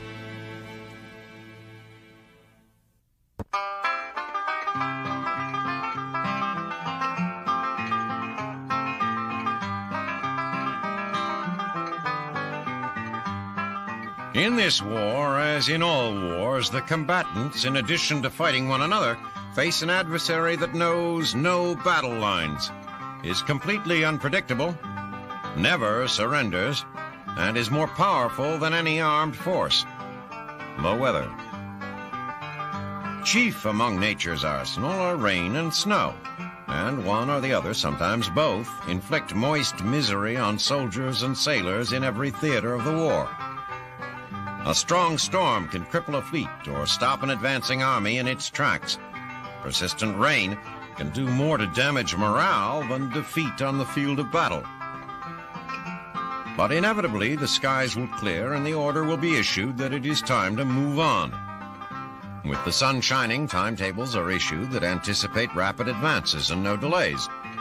But what's this? Reports from the front indicate sloth-like movement and traffic tie-ups. Someone, it seems, has forgotten to explain to the fellows at HQ the concept of mud. Ah, mud. Whether from a torrential downpour, weeks of drizzle, or melting snowpack, all roads lead to mud, or perhaps we should say, all roads turn to mud. Our dictionary defines mud as sticky, soft, wet earth, or slanderous remarks. The soldiers who must march, drive, and live in it will be happy to provide their own definition, more than likely in terms that, if not slanderous, are uncomplimentary, to say the least. However you define it, it is a vicious viscous that has been known to swallow boots in a single gulp and topple the sturdiest vehicle. But the boys at HQ aren't interested in excuses after all. Why should a little mud hamper the movement of the greatest fighting force in history? Orders are orders, and so man and machine begin to move forward. And backward. And sideways.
Although he lacks adequate surface escorts, he sends his two carriers, the Saratoga and the Independence, to launch airstrikes against Simpson Harbor. He confides in aides that he fully expects both air groups to be cut to pieces and both carriers stricken.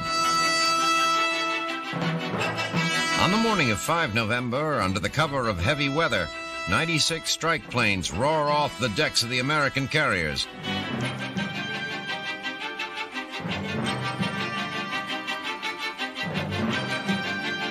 As they approach Rabaul, they face a heavy barrage of anti-aircraft fire, but inexplicably, the Japanese are slow to get interceptors aloft, and the Navy pilots roar in on their targets anchored in the harbor below.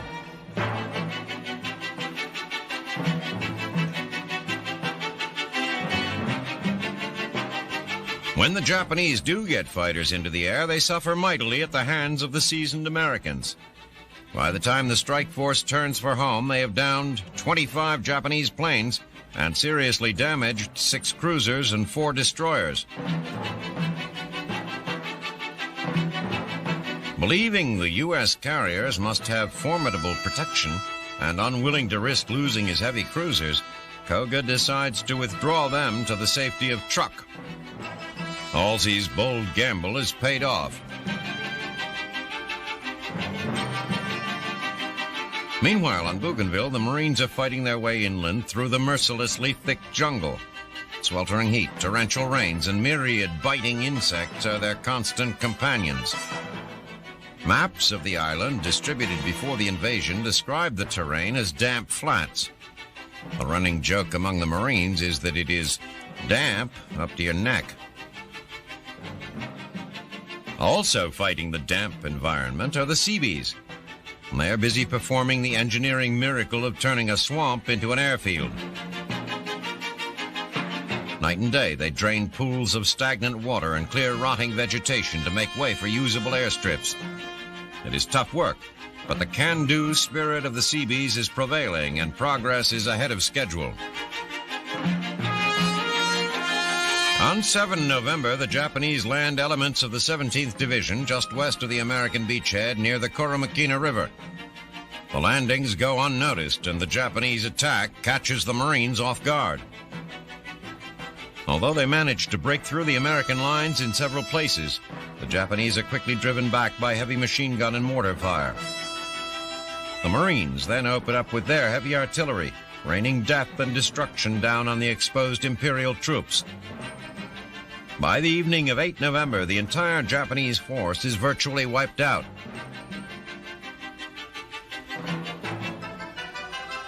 Although they still face resistance inland, the threat of the Americans being driven into the sea has vanished. They are now firmly established on Bougainville and have no intention of leaving.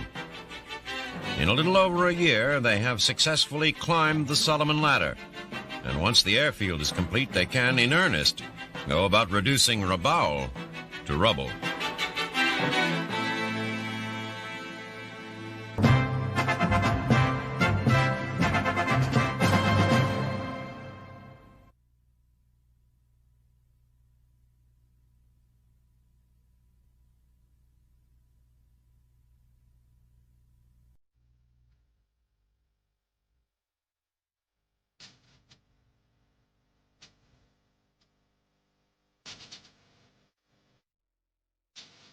5 November 1943, Italy. If Allied commanders didn't realize before, they certainly now know that Field Marshal Albert Kesselring completely controls Nazi operations in Italy.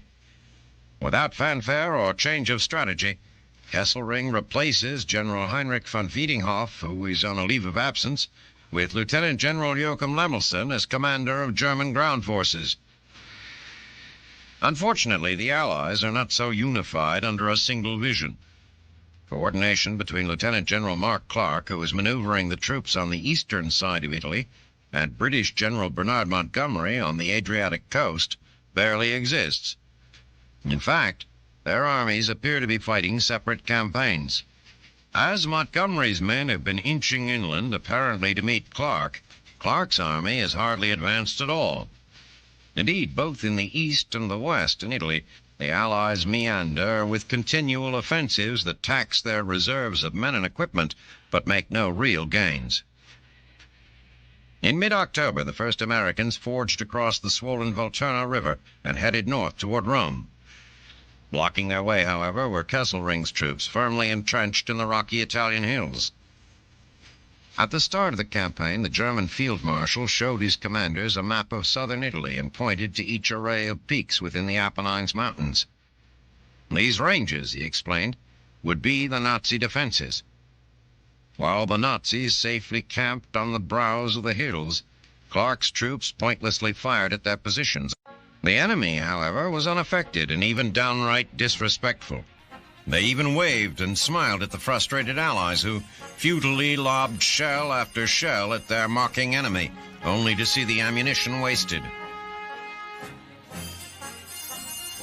But the solid Barbara line was forsaken by Wiedinghoff, who withdrew his troops north to yet another range of rocky mountains that established the Bernhardt-Gustav line. Enraged, Kesselring publicly called Wiedinghoff a dummy. In his view, the withdrawal was premature and gave precious ground to the Allies without a fight. Wiedinghoff believed he was keeping to his commander's schedule and certainly didn't appreciate the name-calling he asked for and was granted a leave. In the meantime, Clark's troops pile into the Italian villages recently abandoned by the Germans. These towns, reduced to rubble by the Allied shelling, are now shelled anew by their former Nazi occupiers. Finally, in an attempt to break the deadlock, Clark orders his forces to take Mignano Gap, a tiny but treacherous section of Highway 6, the road that leads to Rome. The path zigzags up an extremely steep incline. At the top, entrenched and protected as always, are the Germans. Again and again, Allied infantry charge Mignano Gap and are repeatedly repelled. On 11 November, Clark's forces drive the Germans from a road adjoining Highway 6, but 2 days later, the Nazis answer that setback with a ferocious counterattack. All Allied personnel, including cooks and drivers, take up arms to defend the small road and, in a ghastly fight, hold it. While Clark's troops fight for the Roman road, Montgomery's 8th has pushed to the eastern portion of the Gustav Line. There he calls for his units to halt so he can regroup and develop his next plan of attack. While the commander considers his options, Kesselring decides the east is no longer worth defending and orders his troops there to withdraw to the ever-important Roman road. The arrival of these reinforcements to Highway 6 is not enough for Lieutenant General Lemelson, who knows they are weary from battling the British. He requests that the fresh troops who are guarding Rome be moved south to the Mignano Gap. Before the request can be answered, the fury of the battle at Mignano turns to silence. Clark tells Army Group Commander Sir Harold Alexander that his troops are worn to the ground, and that even if they do take Mignano Gap, they probably wouldn't be able to hold it. Alexander agrees and a ceasefire is ordered. In 2 weeks, Allied commanders promise the push for the Bernhardt-Gustav Line will resume. Once German resistance is smashed, their armies will claim their prize and march victoriously through the streets of Rome.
Alan Brooke begins the conference by proposing the undertaking of campaigns in the south of France and the Balkans.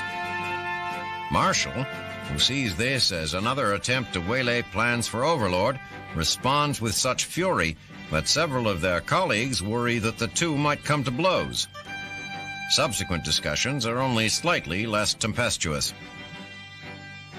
Joining the British and Americans in Cairo is Chinese leader Generalissimo Chiang Kai-shek, who has come to discuss the Allies' efforts to defeat the Japanese. Chiang, who is easily as crafty as the British, has garnered a reputation among the Allied leadership as a man more than willing to accept financial and material aid, but inclined to drag his feet when it comes to actually fighting the war.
rumors of an assassination attempt on Roosevelt as justification, invites him to stay at the Russian embassy compound where security is much tighter. Roosevelt agrees, and the two are soon engaged in a series of private meetings. Churchill, feeling as though the Soviets and the Americans are ganging up on him, begins to see his chances of putting the brakes on Overlord evaporating. Stalin has been demanding a cross-channel invasion from the inception of the three-way alliance. He insists that it is the only way to effectively divide Nazi military might and bring relief to the Red Army, who thus far has done most of the fighting and dying. Roosevelt, Marshall, and the rest of the U.S. delegation are in agreement with Stalin and are not about to let Churchill, Brooke, and their cronies cloud the issue. Still, the Prime Minister feels duty-bound to try, and while agreeing in principle with the idea of Overlord, continues to tout the advantages of an expanded Mediterranean campaign. On 29 November, the matter comes to a head when Stalin grows angry after another sales pitch for a campaign in the Balkans and icily demands to know whether or not the British are committed to Overlord. Churchill, knowing deep down that without the assistance of the United States and the Soviet Union, England would almost certainly fall prey to the Nazis, can do nothing but declare that it is Great Britain's stern duty to support and take part in a cross-channel invasion. The following day, the conference concludes with a celebration. It is Churchill's 69th birthday, but the PM is in no mood for a party. He is aware that in the last few days, his and his country's stature has been minimized. It was inevitable that the United States, whose industrial might is the key to defeating Germany, would assert it so.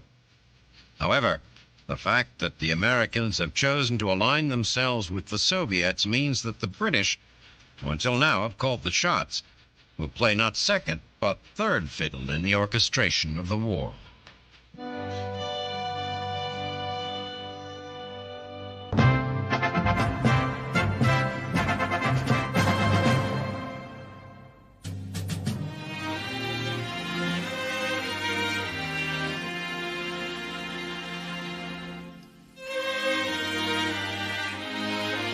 While the American foot soldier driving through Italy has had to fight tooth and nail for every inch of ground wrested from the Nazis, there are some comforts which help to ease the miseries inherent in war.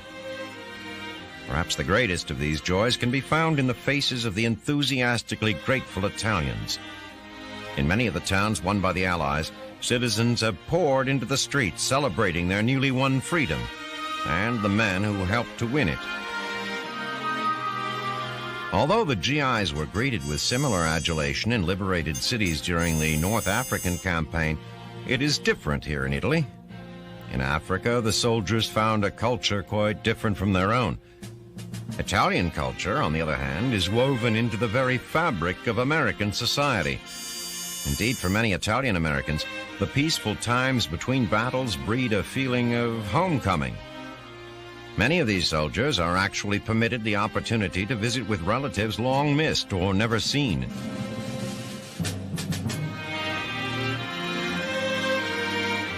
Further adding to the simple pleasures of Italy are the kids.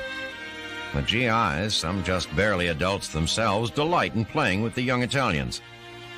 Men with families can see in the bright young eyes of Italy reflections of their own children back home. Time spent with these innocents soothes the soul and reminds the men what they're fighting to protect.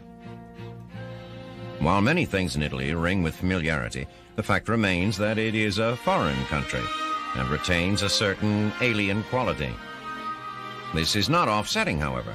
Rather, the cultural differences found here seem exotic and make certain citizens thoroughly alluring. Back on the line, many soldiers are working with reminders of home life in the form of mules. Thousands of these stubborn beasts of burden have been sent from America to carry supplies through the treacherous landscape of Italy. Joining the donkey is the ever-popular dog. Sickly strays roam the Italian countryside, and when they cross a GI's path, adoption attempts are inevitable. While Italy has involved some of the hardest fighting yet seen in this war, The rewards it offers to the men doing the fighting are more tangible than elsewhere. Cities are no longer mere abstract objectives on a general's map, but places that offer a mixture of the foreign and the familiar. And when the soldiers move on to their next objective, they march out, warmed by the memories of a land of friends, old and new.